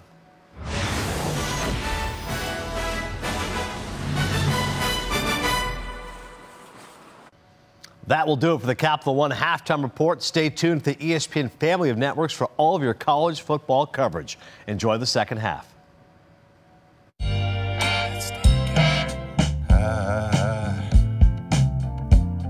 I'm so in love with you. Whatever you. Next up, you know, the self-inflicted wounds of penalties in the red zone, now a bad snap or whatever happened right there. You know, it's not good. We scored every time we have driven the ball, but probably should be putting 7s on the board and not field goal attempts. But defense overall, you know, it takes a minute to see what the other team's doing. They're a very veteran team, bunch of seniors, redshirt juniors. They're an excellent ball club, and they're executing well. And thoughts on your quarterback so far? Not bad. For the most part, he's done a very nice job. All right, thanks, Coach. Rebecca, thank you very much. I'd say 11 of 17, 132, and a couple of scores, James, for Malik Rozier, and there are the team totals for either school. Yeah, and you saw Coach Rick coming out of the locker room, too. He just, obviously some things that he wasn't so happy with, some things that you expect as a coach coming out of camp, but you don't want to admit it, and you definitely don't want to think, gosh, we put so much into getting this snap right, getting a few things, everybody on the same page. So definitely some things to work on in the second half, but you're right, he has to be happy with the way Malik Rozier ran that offense in the first half, threw the football around, and shoot, can't hurt to have a Mark Walton back there on an offensive line that's playing like they were there in the first half. Well, neither school going to be particularly happy with penalties. 13 total for 123 yards. 8 for 75 for Bethune-Cookman, and 5 for 48 on the Miami ledger. And the Wildcats are back out, and they will be kicking to the Canes here to start the second half. So Berrios and Thomas will go back to take the kick of Giovanni Francis. And Mark Richt's team, who starts with 2 non-conference games before 2 weeks from today, they'll be in Tallahassee to meet Florida State. And you may have heard the Knowles open with Alabama tonight in Atlanta at Mercedes-Benz Stadium.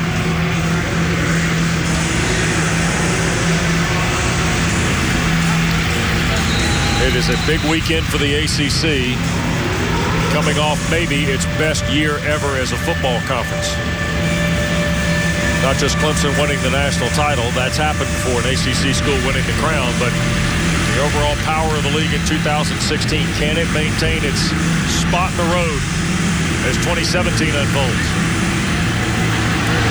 Second half we go, and this will be Thomas at the 12. Can really fly. Tried to get to the edge, and a nice play in space by Joseph Johnson.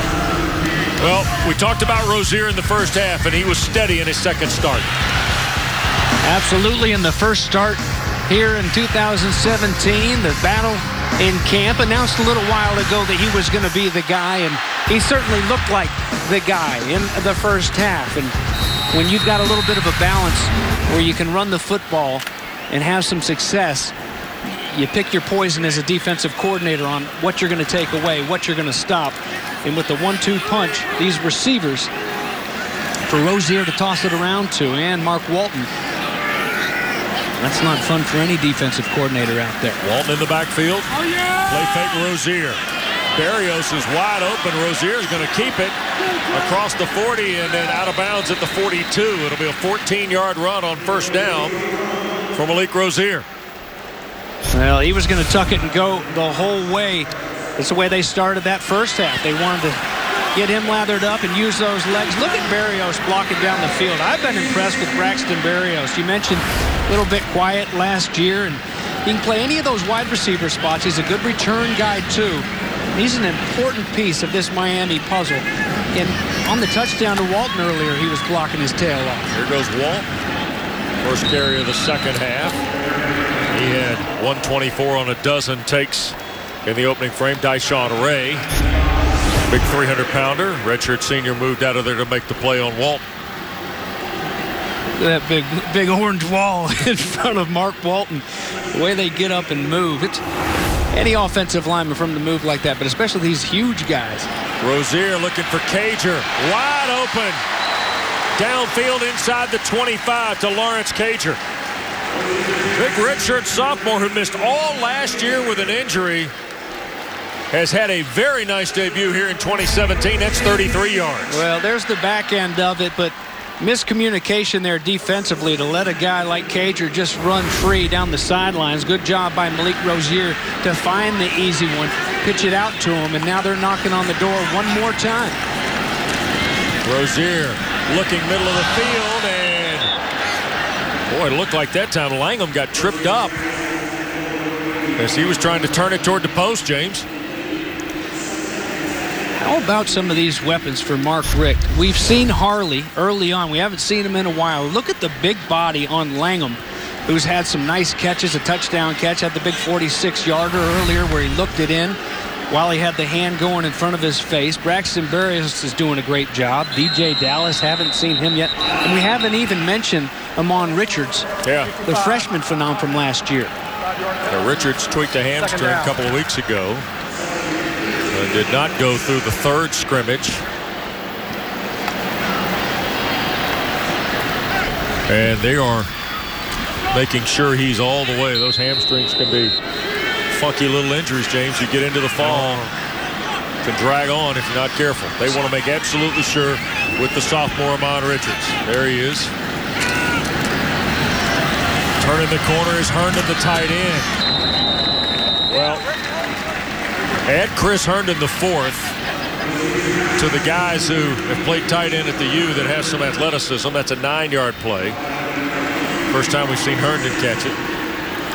Well, you talk about Amon Richards now, 6'1" sophomore from Wellington, is a game changer for Miami, given what else we've seen here today. Anytime you're in the same league numbers-wise as Michael Irvin, let alone break his records as a freshman. Here's a dump down, and this again is, well, speaking of, here is Michael Irvin, the second sophomore from St. Thomas Aquinas. 6 games, no catches last year. There's his first career reception. Well, Rebecca, I hope Dad had his cell phone out there. He said he had his phone out taking pictures earlier. I hope he did too. Yes, yes. Left side, Walton. Touchdown number 2 for Mark Walton. 2.5 minutes into quarter 3. Miami's added another marker.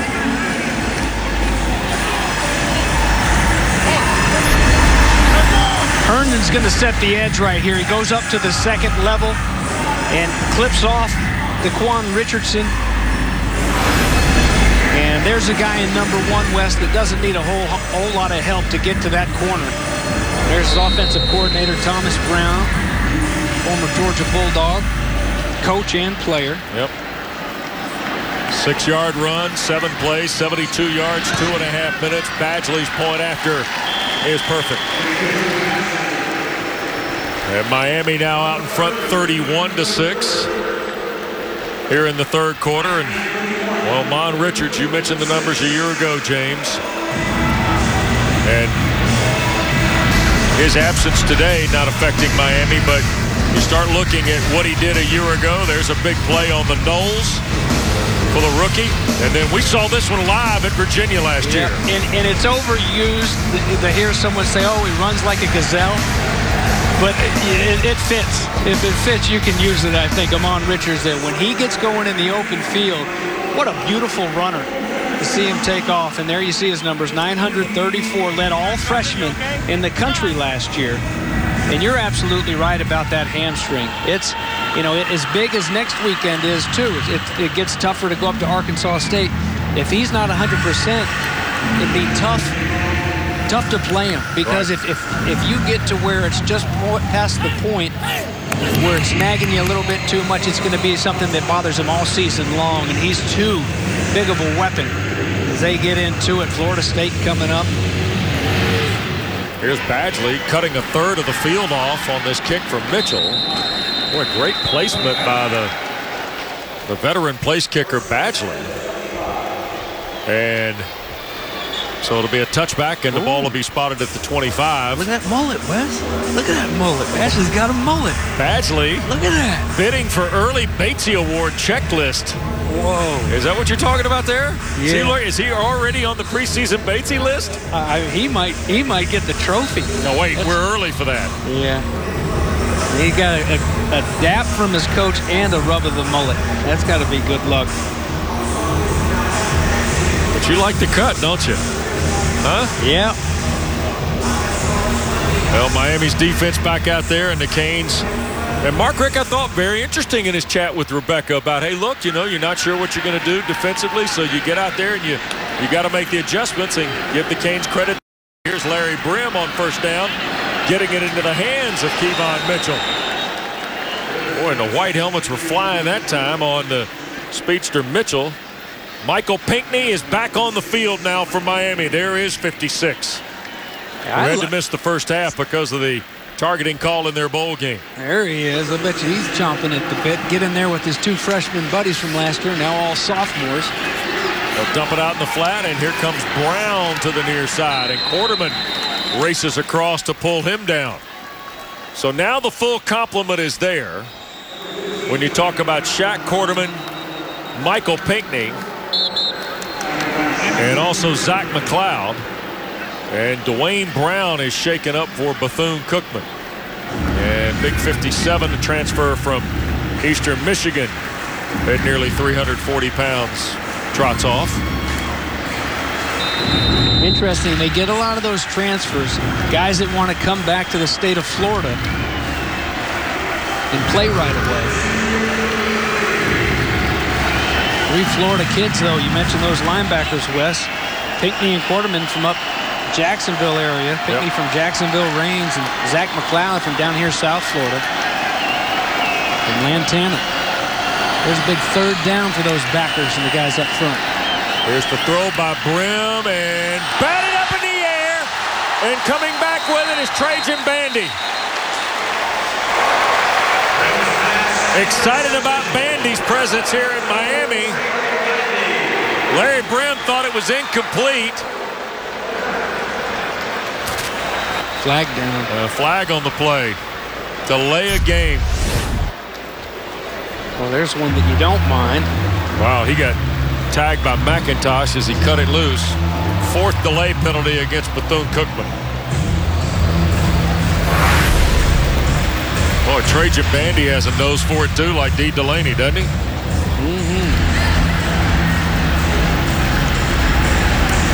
Still, Larry Brim has done an okay job. Look at him, he's just in control. He seems, you know, down 31-6. Not everything's been perfect. You know, great start after being named the starter. The academic reasons, if you joined us late, Williams, the sophomore, was supposed to start. Lakevius Williams is here but won't play, hoping to get him back next week. Here is Brim now after the penalty on 3rd down. Out in the flat, this is Jones around the corner. He'll have enough for the 1st down. Well, Larry Brim and Michael D. Jones convert just Bethune-Cookman's 2nd 3rd down of the day, Rebecca. Yeah, I talked to Coach Terry Sims when he came out from for the second half, and he told me, obviously, he wants his guys to clean some things up. But when I asked him about Larry Brim, he said he's doing exactly what he's supposed to do. He is running the show out there, guys. Oh, I'd say that, and James noted this. Thank you, Rebecca. His leadership and his experience is paying dividends today, I think, Batesy, for Bethune-Cookman. Well, and it shows how mature he is, that he doesn't hang his head and just, you know, fold the tent when a sophomore supposedly had beat him out. Here is Mitchell on the pass, and he got knocked down by Jaquan Johnson. 6-yard throw. Jaquan Johnson in the Miami secondary, starting today for a 6th time, is a guy who will forever be known in Miami lore as the scorer of the winning touchdown off the laterals at the end of the Duke game a couple of years ago. Now, he may have bigger moments, but he'll always be known for that. He'll never have a bigger moment than that. No, so it was, I was under the impression it was, so was it Corn Elder that threw that? That's Corn Elder scored it. Jaquan Johnson was the guy that lateraled back in the one that later I think they thought his knee was down, or in the video showed his knee was down, but Johnson was the guy that kept the play alive early, I should say. Elder's the one that scored, you're right. Elder's moved on to the NFL trying to make a team, by the way. And we got movement and Bethune-Cookman on procedure. Wildcats opening drive today, handcuffed by penalties, and this one false start. Also number 56 being sidetracked. Offense, 5-yard penalty, 3rd down. Got to hold your water. Getting jumpy on the defensive side, trying to get across there in a 3rd down and short. Offensively, you know when it's going to be snapped. Just be patient. You got the upper hand. Well, they really like Joe Busarif, who plays in that offensive line for them. They've mixed and matched some guys around there. David Bryant in there. The penalty a moment ago on Chris Adams in that front. Play clock going down, and now under 3. Got to get it snapped. Adams delivers. Quick throw out in the flat, and working here up the near side. This is Tompkins down the near side and finally knocked out of bounds inside the 20. Down at the 16, 17-yard line of Miami. Excellent job, Anthony Cruz. Kevon Mitchell, they throw it right where the blitz comes from, and releasing and blocking is Philip Norman. And not only Norman, but then Cruz, the receivers, and Mitchell as well. What a big play twice. Yep. You have them in third down, and that's where Manny Diaz, those defenses that he used to love to watch growing up, you get off the field in those situations. Great defenses on third down, you get off the field. You don't give them another chance to stay alive and stay on that football field, especially give away these big plays. So 41 yards on the pass to Jamaris Tompkins, and now he gets the handoff and got plowed by Pinckney. Welcome back. Yeah. Boy, Michael Pinckney, this is some kind of stick right here. Get the textbook out, Bates. You like that, don't you? I do like. You know what I like about that is, and that's one thing, all three of these freshmen, naturally last year, a freshman linebacker is supposed to run himself out of plays and get himself in trouble. Sometimes, make it easy for the blockers to block him. They have a natural feel for playing in all that junk there in the middle, and he sees an opening there, just slice through and go make it. Brim pumped it and gets out of bounds inside the 15, where it'll be third down now. Well, we told you the sophomores, McLeod, Quarterman, Pinckney, all sophomores. Look at the details on their rookie campaigns. And they're only going to get better every time they go out there. When you're that young, Wes, the growth. Remember when we first, in his sophomore year, when we met with Lamar Jackson last year, and he said, my freshman year, I had no idea what I was doing. I was just running around trying to play sandlot ball. Everything starts to slow down more and more. Manny Diaz, he said, we didn't even coach technique. We just wanted to coach hustle and tackling last year. Brim, middle of the field.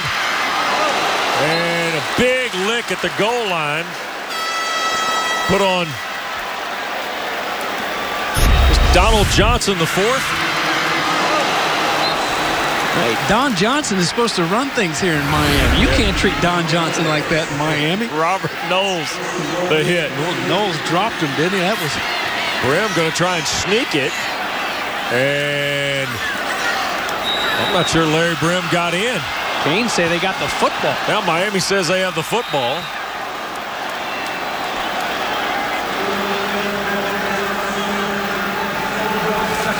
Second goal. So ruled down.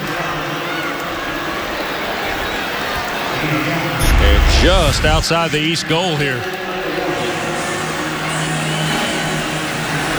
Good job by those guys with the white hats at taking the punch to that offensive line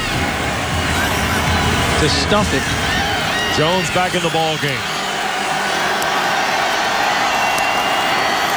Snap to Brim. Hand to Jones. Bethune-Cookman thinks he got in. He did. Michael D. Jones. First touchdown of the day for the Wildcats. He had 7 rushing scores 2 years ago, James. Missed all of last year, but has the Wildcats' first score this year.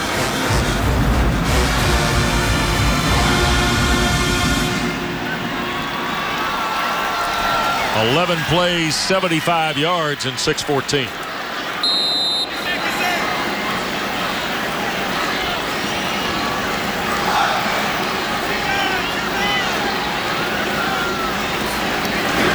Hernandez. Point after is good. And Michael D. Jones punches one in for the Wildcats for the first time today. 31-13 in Miami. Aim clean. The Damari Gallery of Champions on the University of Miami campus. And of course, you know Miami's won national titles, 5 of them. Last one in 2001. Bethune-Cookman on the board with their first touchdown of the day. Mike Jones from a yard out. And now Hernandez set to kick it away. Barrios and Thomas are deep. On this opening weekend of play in college football.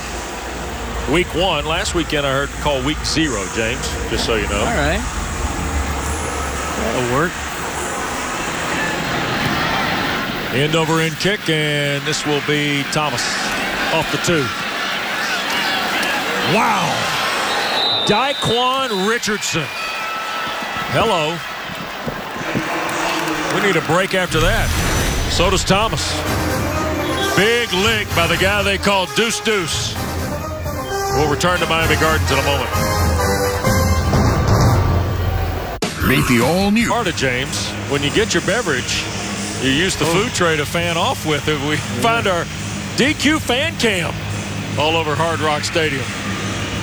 If you were eating something from Dairy Queen right now, what would you order? It's not a great Dairy Queen day, but it'd be tough. It wouldn't last long, that ice cream. There's Berrios. Yep, second catch of the day for Braxton Berrios. Good to see him get him the rock. He's been blocking all day long, helping out those big touchdowns. Wearing the Captain C on his jersey as the senior from Raleigh. What would you order, Wes? What? Dairy Queen out there if you were sitting in that sun. Oh, it'd be like one of those blizzard deals. You know that. High formation and 3 receivers here on first down. Play fake by Rozier. Going to be in trouble. Can he get away? He squeezes out of there and picks up about 4, maybe 5. Crafty little play for Malik Rozier. Seen some great things from him. Here's just one more thing to add. Look at him getting himself out of trouble. What looks like it's a guarantee 3-yard loss. Instead, protect the football and get what you can. Well, what he can is, it's not just back to the line of scrimmage. He gains 5 yards on the play falling forward. There's a give to Walton. First down and more. Mark Walton out to the 48-yard line. Well, you said it earlier, James, in our first half. He can drop the boom on you, or he can leave you skating, too. As a lead blocker here, too. Makes the guy miss, and there you see the shake in the open field. And that's where, watch him with this little wiggle. How many times in the first half does he run right into that guy? And you see Miller on his heels a little bit because he knows that load's coming. And then he gives him a wiggle and gets on past him. Flip it out in the flat. Caught by Thomas, the freshman from East St. Louis, Illinois, and he's brought down behind the line. Fine play in space by DeJuan Jackson. Excellent job by Jackson there, and that's the way you make sure there's no wiggle involved. You turn and you go, heat it up before they can get their shoulders square. Those fast guys out in space give you nightmares. One of the hardest things to do in all sports is to make that open field tackle. Rozier, a little pump and go. Looking downfield, and Langham, the intended receiver.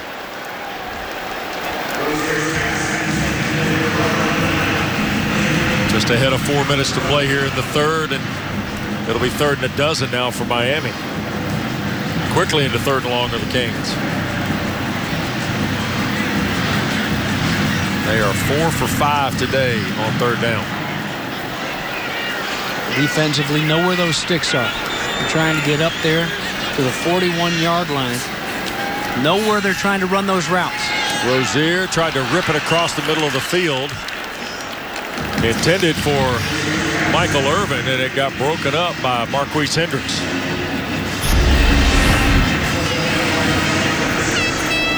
Sits in there. Good job by Hendricks. Watch that quarterback. Here's running off, leave his zone. Here's the freshman Zach Fiegels, whose dad was a long time NFL punter, but also played here at Miami. Young freshman from Glen Rock, New Jersey, is the number 7 punter nationally a year ago in high school.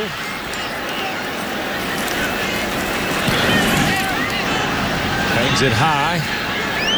And Brown going to watch it hit and then get away from it. And Travis Homer catches it on 2 hops at the 1. 51-yard punt on the first collegiate offering of Zach Fiegels. Applause all around. Miami leads 31-13.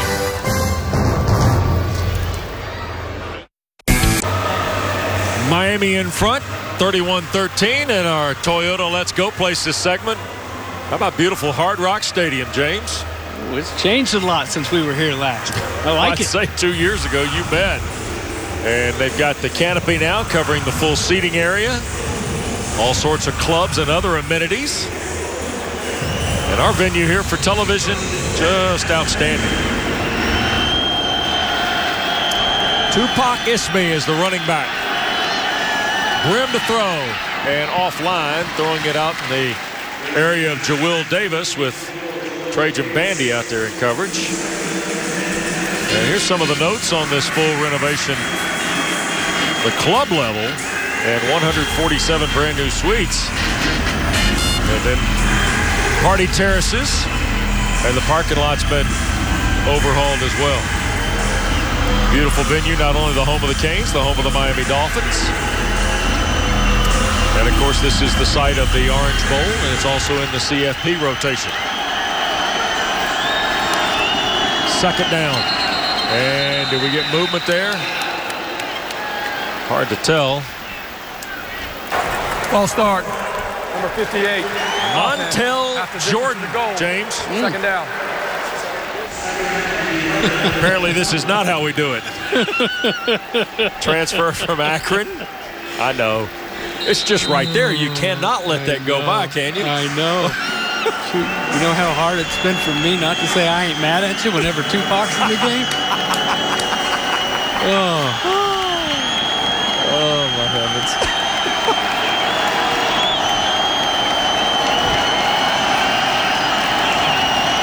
In the gun is Brim. Got to get rid of it. Does, and airmails it. Sends it out of there. And now a flag is going to be thrown, I believe, on McLeod for a late hit. Personal foul. Roughing the passer. Number 53. Defense. 15 yards. Automatic. First down. Terry Sims not happy, even though the penalty's going to give his club a fresh set of downs. Well, that's what happened there. Well, see, off the top of the show, I talked about those great defenses of the past for the Canes, the 9 seasons, the span where they gave up 11.7 points per game, a touchdown or less in 43% of those games from 86 to 94. But the offenses have changed quite a bit, and football's changed quite a bit. There's no way that's a flag back then, but it's roughing. Fortunately, it wasn't any sort of targeting where you lose another linebacker for a while. Here's Brim, a little RPO again, dumps it out in the flat. This time Mitchell trying to find his way around the edge and gets it to the 25. A yard shy of the first down. Wes, I'm telling you, I like the way Brim runs this offense. Yep. He doesn't. He doesn't. I mean, look, they were backed up on their own goal line. He just takes a late shot, goes down.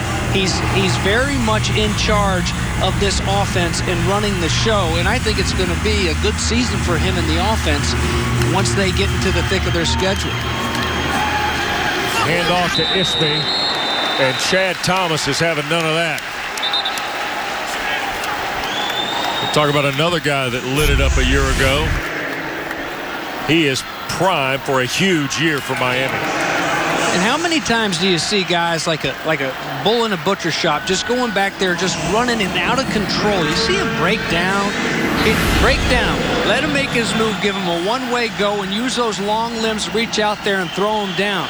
One of many great Booker T. Washington guys here on this team.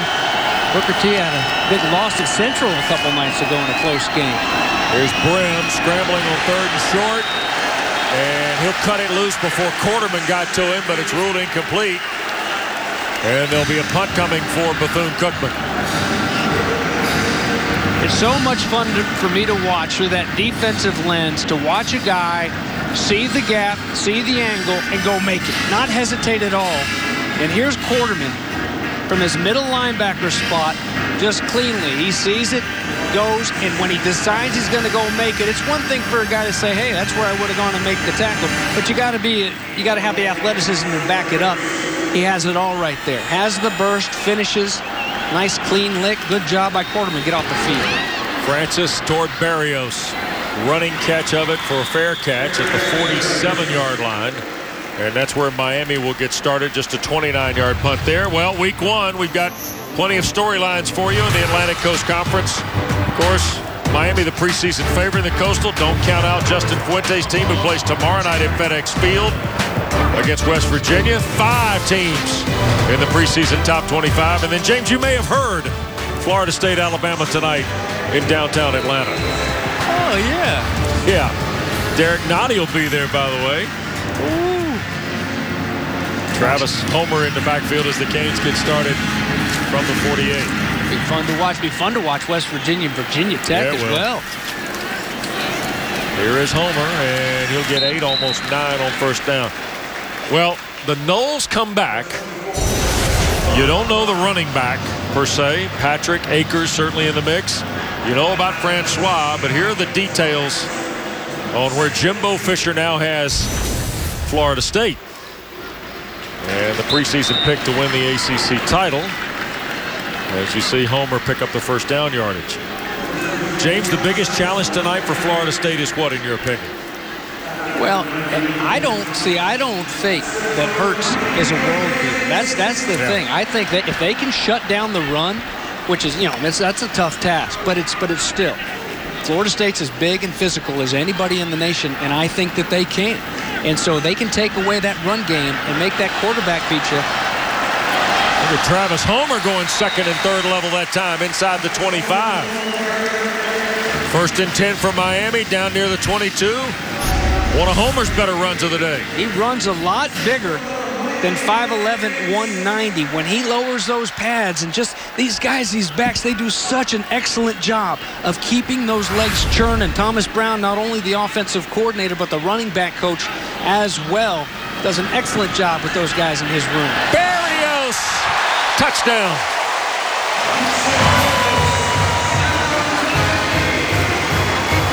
Rozier throws for his 3rd score of the day with 1:08 to play in the 3rd.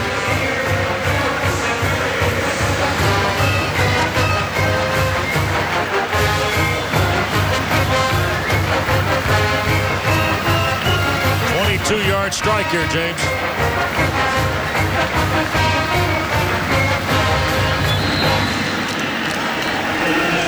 Such nice balance throughout the day. On the ground, Walton and Homer pounding the football.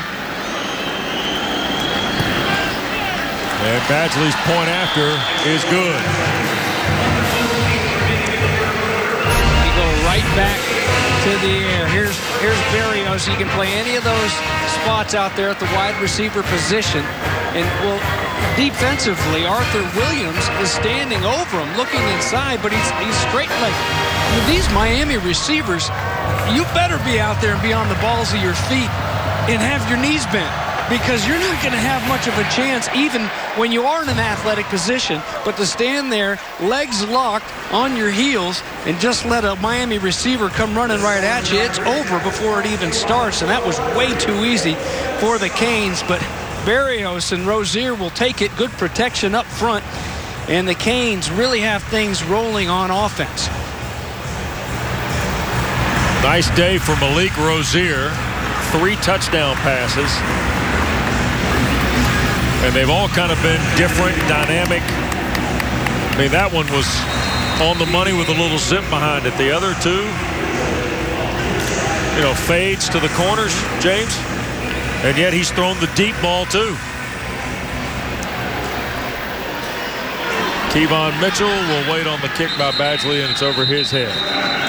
So Bethune-Cookman will scrimmage from its 25-yard line. Well, next Saturday, we'll be in Midtown Atlanta. The Ramblin' Wreck of Georgia Tech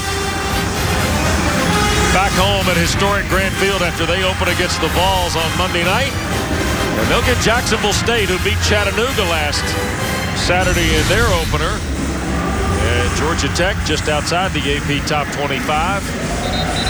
But Paul Johnson is one of those 6 coaches who rank in the top 18 of career winning percentage. And of course, they had the win in the Taxslayer Bowl against Kentucky, one of the 9 wins in 2016 for the ACC in the postseason. Well, you're right there in Atlanta. What's the buzz, no pun intended, that Tennessee Vol and Georgia Tech Yellow Jacket matchup? Well, it's interesting because injuries and dismissals and that type thing. Kirkland, the linebacker, Tennessee, not going to play. Okay. Dedrick Mills dismissed from the Georgia Tech team. Right. Jackets are going to be without Andrew Marshall as well in the offensive line, James, and another delay of game on Bethune-Cookman. starts the possession here. So Monday night will be just as interesting in many respects at Mercedes-Benz Stadium as Saturday night will be with Alabama, Florida State. By the way, Terry Sims has got the former Bethune-Cookman Wildcat Alan Suber as his new offensive coordinator. And Coach Suber told us in our conference visit with him the other day, James, first time he's called plays. And they're signaling in stuff. He's up here next to us, and that's 5 delay-of-game penalties against Bethune-Cookman today. Absolutely. That's a great point. Here's Brim rolling and throwing and intercepted. Nope, ruled incomplete before it could be picked by Romeo Finley. Finley's almost had 2, I think. Oh, they've had about 3 or 4 almost on the defensive side. Good call. It does hit the ground, but what an effort by Finley. Tried to sell it. And there is Alan Suber, who came over from Alabama State, where he was with Coach Brian Jenkins. And he's calling plays for the first time. He was a wide receivers coach. Great player at Bethune-Cookman in his playing days. Spent a year with the Tampa Bay Buccaneers. And here is a dump down to Jones. And breaks the plane of the 25 to the 26. Rebecca. Guys, you talk about Alan Suber. Boy, what a competitor. One of the team bonding events these guys took part in during camp was bowling, and Alan Suber was actually the high roller. He bowled a 238. When I asked him which player was tops, he reminded me, nobody remembers the losers. Apparently a phrase he uses often at practice. He was lightning quick to give you that response, too, wasn't he? Absolutely. He said it a few times. Yep, 238 for Coach Suber. Well, but you're right, Wesley. You need to be quicker relaying everything down to the field as they move on. Here is Brim escaping the pocket and scrambling for the first down out to the 41-yard line. 14-yard run for Larry Brim Jr. And that will be the final play of the third period here at Hard Rock Stadium. Malik Rozier has thrown for 3 scores. Mark Walton has run for 2 more. And number 18 leads by 25 after 3 periods of play. We're back after this. The quarter stats as we get rolling here in Miami Gardens, Florida. The Canes are in front, James, but that long scoring drive that got the Mike Jones touchdown covered 75 yards and pretty respectable for Alan Suber and the Wildcat offense of Terry Sims. Yeah, absolutely. It was where they opened up that first half. They came out and hit it there on that last drive in the 3rd quarter. Brim opens the 4th, firing to Jawill Davis across the way.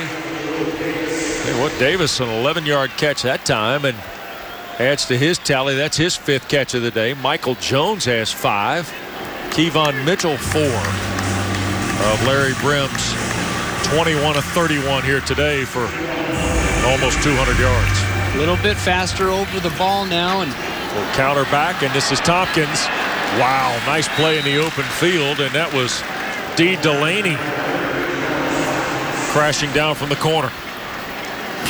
Well, not all corners like to come up and mix it up like that, put their hat in it, but that's one thing that Mark Richt said about the new guy, the graduate transfer from the Citadel. Said, hey, the locker room, all they want to know is, will you work hard and are you tough?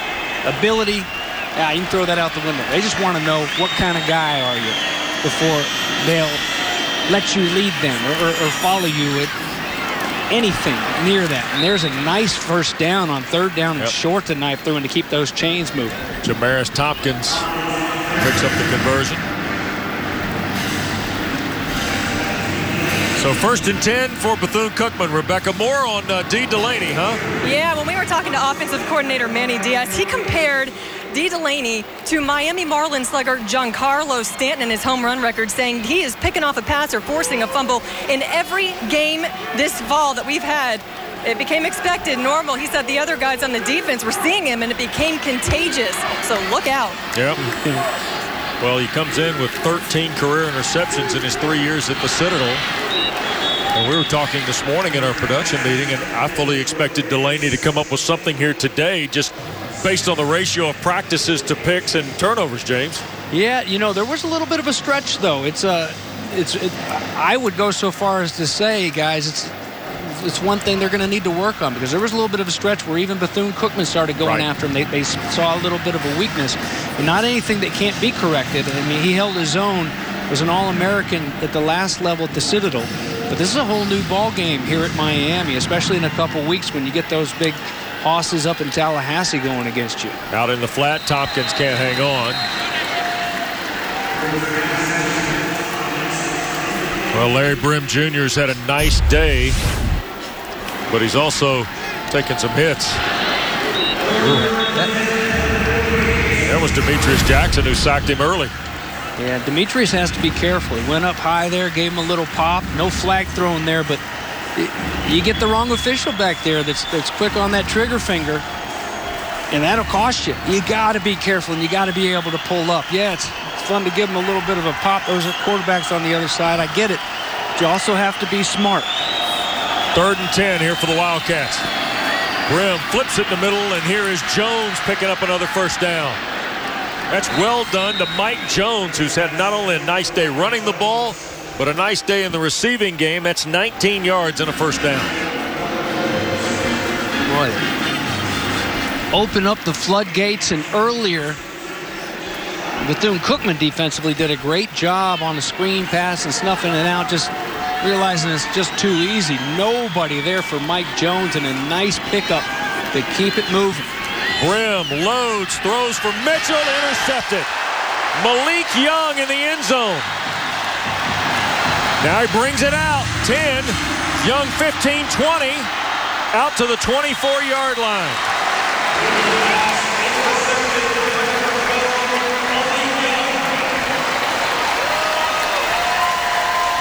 Larry Brim Jr.'s first big mistake of the day. Well, they lost some guys in the secondary, West. The only quarterback that had played some for the Canes is Malik Young. How about the hands to go pluck it? And, of course, he tries to take it all the way to the other end. It's car buying season. North Myrtle Beach. Toyota. Visit your local Toyota dealer today. Toyota, let's go places. And by Principal. Investments, retirement, insurance. Well, apparently some folks had a better summer than others. You see the empty chairs on the beach. That's a nice way to spend your summer months leading up to another year of football. And we're close to the beach, relatively speaking, here in South Florida. Overcast day. And Malik Rozier hands to Mark Walton on his first carry. There's Malik Young, and woo, what's the hardware? Got a little jewelry after the pick. We gotta figure out what's going on the Miami bench. He's stationed down there next to Robert Knowles. Rebecca, what's the story? So whenever somebody makes a turnover or is responsible for that turnover, they get to wear that chain around their neck. It's kind of a big deal. That's what I'm told. Well, and it's going to be hard to play with it. Rozier overshoots Jeff Thomas. Wow. James? Rebecca. Who put it on his neck? Who? Oh, look at that. Oh. So you only get it for a little while. You only get it for the, look, and then it goes back into some sort of Hope Diamond box, I'm sure. It's heavy. Oh, no, we got to put it right there in the special container. I got a gold name plate that says, I wish you would. James Todd Smith. Hey. Wow. I wish we would have had that. Rebecca, extra points for your first game with us if you can find a way to get your hands on that and show it to James. I will do my best. I'd like to wear that thing for a while. It looks pretty special. I'll buy you a coffee next week if you get a selfie with that on. All right, game on. All right. Deontay Mullins, the intended receiver. Now look at this, James. Here we go. Look. Look, come here. Take the helmet off. Nice. Oh, yeah. Hey.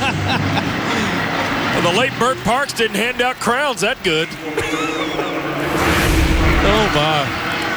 Miami turned away just second punt of the day for Feagles. Canes go 3 and out after the interception return by Young. And here is the fair catch call for by Brown. Well, under 12 to go in the fourth. 47-yard punt by Feagles. We have cashed out Let's see what Gary Patterson has. I think a hold here.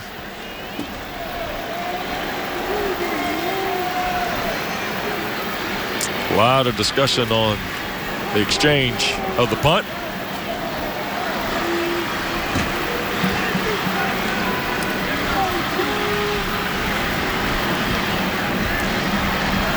And here is referee Patterson.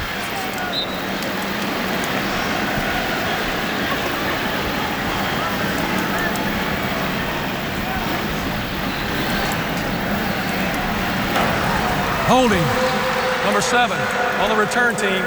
10-yard penalty, first down. All right, so that'll get us to a break. Timeout on the field. Timeout. Summer is over, although some may have had a better summer than others. Come on, you guys. That's not fair. I'm never going to post anything ever again. What happened? That's what is Raising Arizona, baby. High and Ed. Tina. It's All Access debuts this week with Jeff Fischel. Big profile on Lamar Jackson. Check your local listings for ACC All Access this weekend on your regional sports networks. And Jabari Dunham, 6'3", 211-pound redshirt junior from Eustis, Florida, by way of UT Martin into the ball game. He'll toss to Jones, and Mike Jones out to about the 18. It'll be a gain of 2. It'll be 2nd down and 8. And there is Jabari Dunham with Arkevius Williams sidelined today because of the academic question marks. Larry Brim Jr. starts, and now here's second quarterback of the day, young Jabari Dunham. Good tackle there by the backup backer, Bradley Jennings. Dunham wants to throw. And incomplete, looking for the tight end, Jaquan Loomis. Wes, you mentioned Lamar Jackson. I'm anxious to see how this season plays out for him. I mean, all the buzz and all the storylines in college football, nobody's talking about the Heisman Trophy winner. Yeah, no, you're right. And, you know, and we talked about it earlier with Manny Diaz, his linebackers, the way you grow from year to year, from freshman to sophomore, from sophomore to junior year. He needs the pieces around him to step up. The offensive line to protect the guys not to drop balls like they did late in the season. I hope he has a good year. Inside route, Dunham the pass, and caught by Jonathan Thomas, a freshman from Port St. Lucie, Florida. His first grab of the day for 19 yards. There you go. New quarterback to the freshman, and nice easy slant route. There's a spot that was vacated there by the defensive back, and moving those chains. So just where Larry Brim Jr., who, even though the score won't show it, I think coach is going to be really happy with the way their senior leader played quarterback for him here today. Going to hand the ball to Jones, and Mike Jones will pick up about 5 here on first down. We get to 2nd and 5. Miami makes some wholesale changes in their defensive line, and Bethune-Cookman right up on the line ready to snap it as we approach 10 minutes to play in the game. And Jones nowhere to go there. Well, it came with the freshness. All those fresh bodies running in there. These big guys for Bethune-Cookman getting a little bit gassed now, doing some running and fresh bodies. Everyone just knifes through in their gap. Nowhere to go for Mike Jones. And now the Wildcats going to huddle.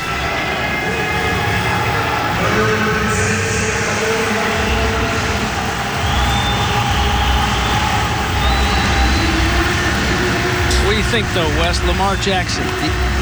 Look at these two familiar ACC guys. On the right is Will Glover, former wide receiver at Georgia Tech, and on the left, former Duke head coach Carl Franks. And now we'll get a timeout taken. Both those guys working for Terry Sims, and James told you Carl Franks was with him and Coach Spurrier at Florida, but he was also the head coach of the Blue Devils.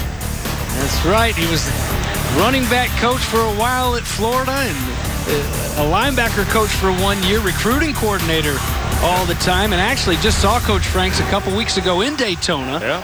Coach Spurrier led the charge, and they had a big reunion. The Gators from 90 to 2001 all gathered there in Daytona, and most coaches and players, for that matter, they're still involved in ball in some way. Yeah. They couldn't come, but he just had to drive down the street, so it was great to see Coach Franks So Coach Franks is on the staff, and of course, Georgia Tech fans will remember Will Glover, one of the great receivers for Joe Hamilton as a Heisman runner-up in 1999, and then George Godsey took over after Hamilton, and Glover went to higher numbers as a receiver, and now he coaches wide receivers, and his receiving assistant coach is the former Georgia Tech and All-ACC defensive back Kenny Scott, who is a Daytona native. So good to see some ACC ties on this Bethune-Cookman staff. Out of the timeout, here's Dunham. Out in the flat to Jones. Quarterman still on the field, and Mike Jones laid the wood on Delaney as he worked up the far side toward a first down. Boy, I've been impressed with Mike Jones today and his toughness, especially after missing all of last year with an injury.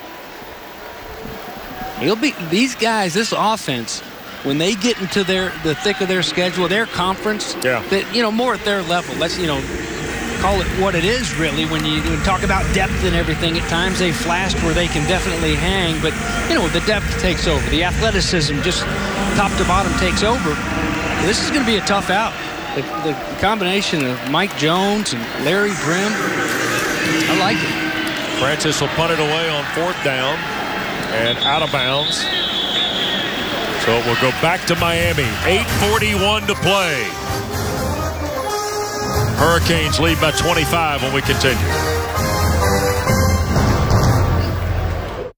.841 to play in the ball game. Miami, number 18 in the country, leads Bethune-Cookman. And here's the first ever game action for 6'5" Evan Sherris, 216-pound redshirt junior from Jefferson, Georgia,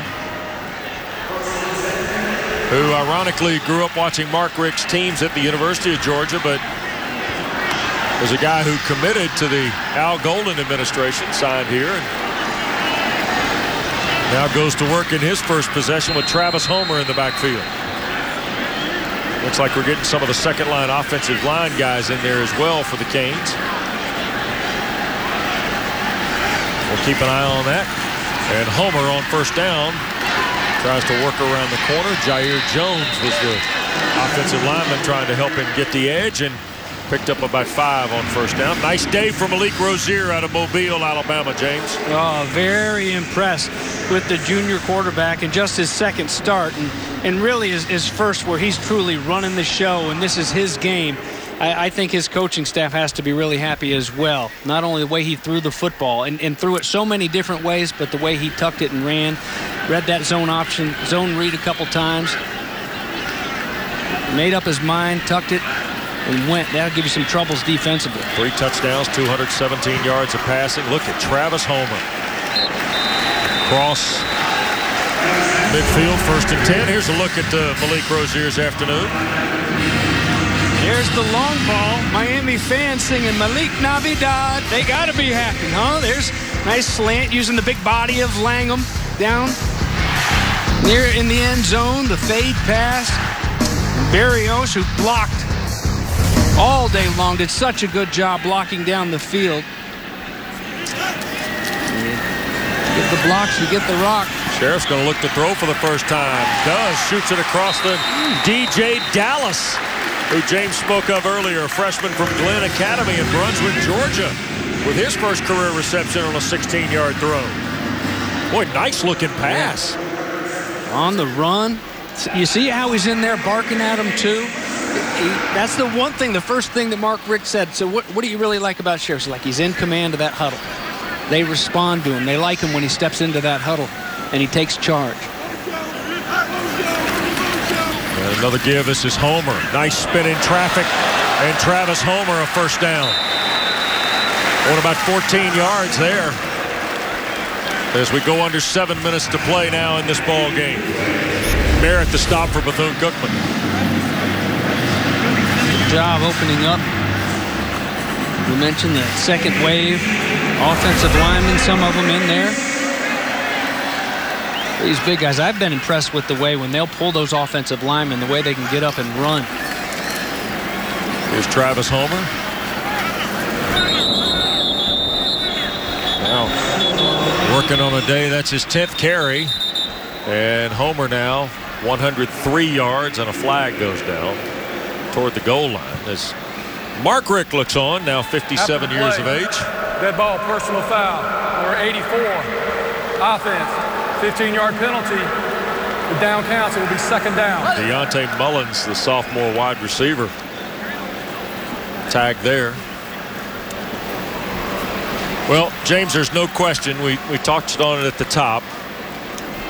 An alum, Mark Richt, is a guy who has come back to this program. He had a lot of pride in it, even when he was at Florida State, and certainly in his tenure at the University of Georgia that lasted 15 years.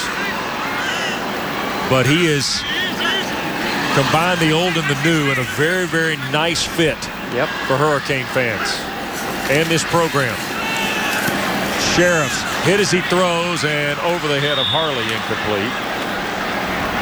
You know what else was interesting in visiting with Mark Richt? He said for the first time as a head coach, he's got him practicing in the morning. Yeah. And he said, you know what? I may never change. He said, you get in there early and then you shut it down about 6 o'clock. Goes every now and then. I can actually have dinner with my wife during the season. We go over to Coconut Grove. It's like I'm on a vacation. He's put in the hard work, and hard work pays off. And gosh, they're happy to have him back here down in the bottom, as they call it. Well, a lot of things have gone into Mark Richt's return. Here's Homer on a 3rd and long, and can't muster up very much there. James flies through to make the tackle for Bethune-Cookman as we work our way under 6 minutes to go. And recruiting has picked up. It's been very good. He and his wife Catherine, they have their son John, who's on the staff coaching quarterbacks here, and that's nice. So they got some immediate family in the area. And there is he's done a marvelous job reintegrating this program in the Miami community, James. And he can dip over to that pool every now and then and work on his high dive skills. 50-yard try by Badgley is good. Michael Badgley's 50-yard field goal makes it 41-13. And James, what are you talking about? Diving? Yes, sir. Does it every year for his team. Did it at Georgia. He's doing it, of course, down here in Miami. Look at that. 10. He gets a 10. Hurry, it's the final days of... Our entire football complex is going to be renovated. Football coaches' offices, meeting rooms, everybody that touches our program, our director of football ops, our life coaches. So that entire football complex is going to be redone, brand new, along with the indoor facility. It's going to be awesome. Well, Mark Richt's done an unbelievable job on a lot of fronts. But he was proud to talk about that facility yesterday, too, James. I was asked on a radio show a couple days ago, just, you know, the ACC, where it's at, how it's gotten here. And, you know, I think it all starts with gentlemen like Mark Richt who want to come to Miami. But with that, I think it goes hand in hand with all these great head coaches. If you're going to go and you're going to pay a head coach that much, you're also going to listen to that head coach when he says, we've got to have these facilities better. We've got to be able to compete with the rest of the country, and everybody's doing that now in this league. Rebecca, you got to see how the landscape's going to work on this, right? Yeah, it's going to be top notch, you guys. But obviously the initial issues with it were funding and then space here in Miami. Rick said he woke up in the middle of the night and it came to him, combine the indoor facility and the football offices. So that's what they're doing, 2 indoor practice fields. And to save space, those football offices are going to be suspended from the ceiling of the building, according to Coach Rick. It'll be called the Carroll Sofer Football Indoor Practice Facility. That family donated a lot of money, but you talk about Mark Richt. He also gave $1 million towards this project. So it's expected to be ready by next fall. They hope it helps with recruiting and, of course, weather situations. You know they deal with thunderstorms and lightning out here when they're practicing in Miami. This will help, I guess, you know, not let it be so disruptive for them. Well, what did he tell us yesterday, guys? That, they would have had 20 practice. Had they gone in the conventional afternoon practice time that most teams do, it would have been, 20 practices, James, would have been interrupted, right? And Rebecca, he was pretty candid to say that, look, morning practices may fit us, but this facility will also make us more efficient with our program on so many fronts. You're right. He put his money where his mouth is when they, pledged $1 million to the project as well. It's already such a nice little oasis right there, and just a beautiful campus. He said a lot of people on the outside probably say just that, guys. Like, well, why do you need an indoor facility down in Miami? You've gotten away with it for so long, and when you can get that extra work and those lightning delays, there's nothing you can do. You can't just let me get 15 more minutes of practice in. You got to shut it down and get off the field immediately. Best run of the day for Tupac Ismie. 7 yards and helps convert a first down as we work our way toward 4 minutes to play. Well, Clemson a winner today already. They handle Kent State. Other ACC games in action. Carolina and California are working their way toward the wire, and the Golden Bears, Justin Wilcox making his coaching debut today for that Cal program, James, against a rebuilt Carolina football team.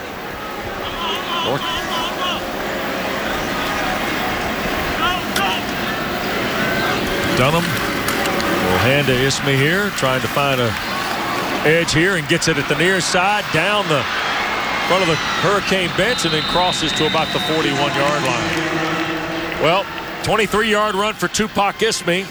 And this Miami schedule, James, we talked about Jonesboro, Arkansas next week to meet Blake Anderson and the Red Wolves. And then the 16th at Florida State will be the first big one. Then you've already underlined that November 4 against Virginia Tech, huh? Yeah, I jumped ahead. I'm looking forward to that one, too.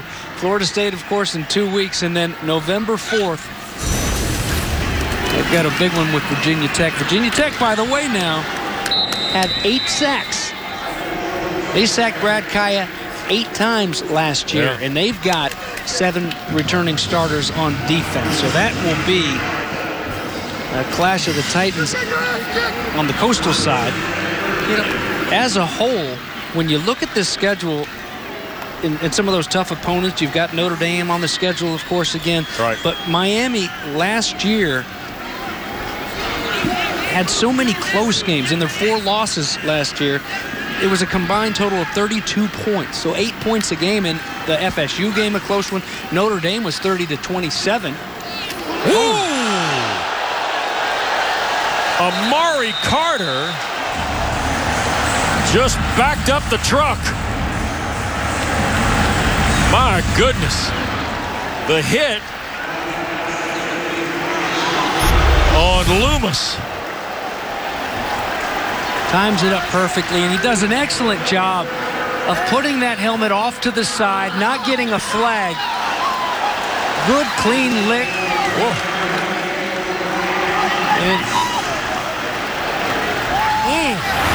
King Hard Rock at the Hard Rock today, Amari Carter. Wow. And that's a big man. Look how big Loomis is. And look at Zach McLeod.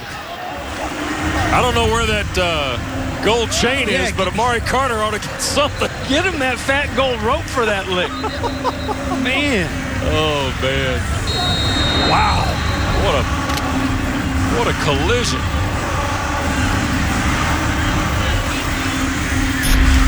That is Demetrius Weaver, by the way, the tight end here. Goodness. Well, and it shows, too. You're starting to see this wave of guys now that they know it's not an option to launch and go with the head right there. Yep. I mean, just a couple of years ago, that's an automatic. You just can't control yourself almost. Trayon Gray measures his steps. And a nice run.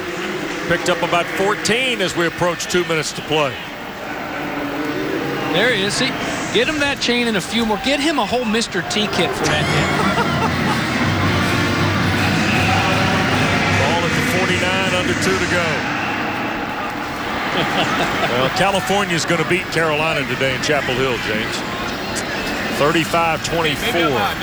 They're in the final 30 seconds at Kenan Stadium. NC State, South Carolina tied after a quarter of play in Charlotte, by the way.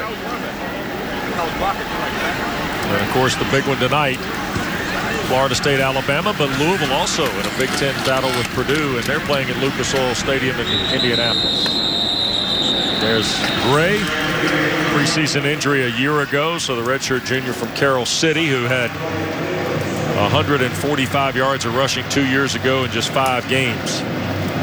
Back on the field for the first time since then.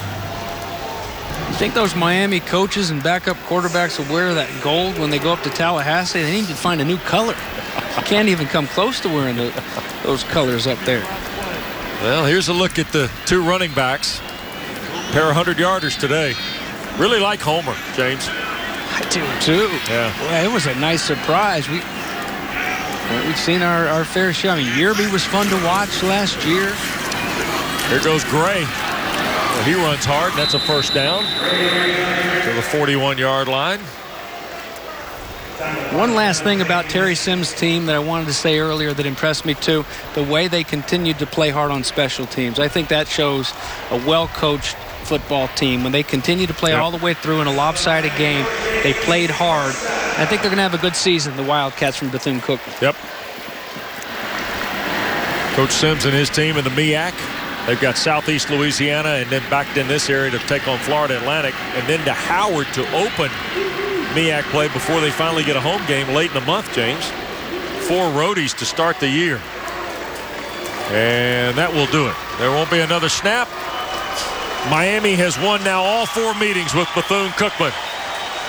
And today the Canes trailed early 3-0.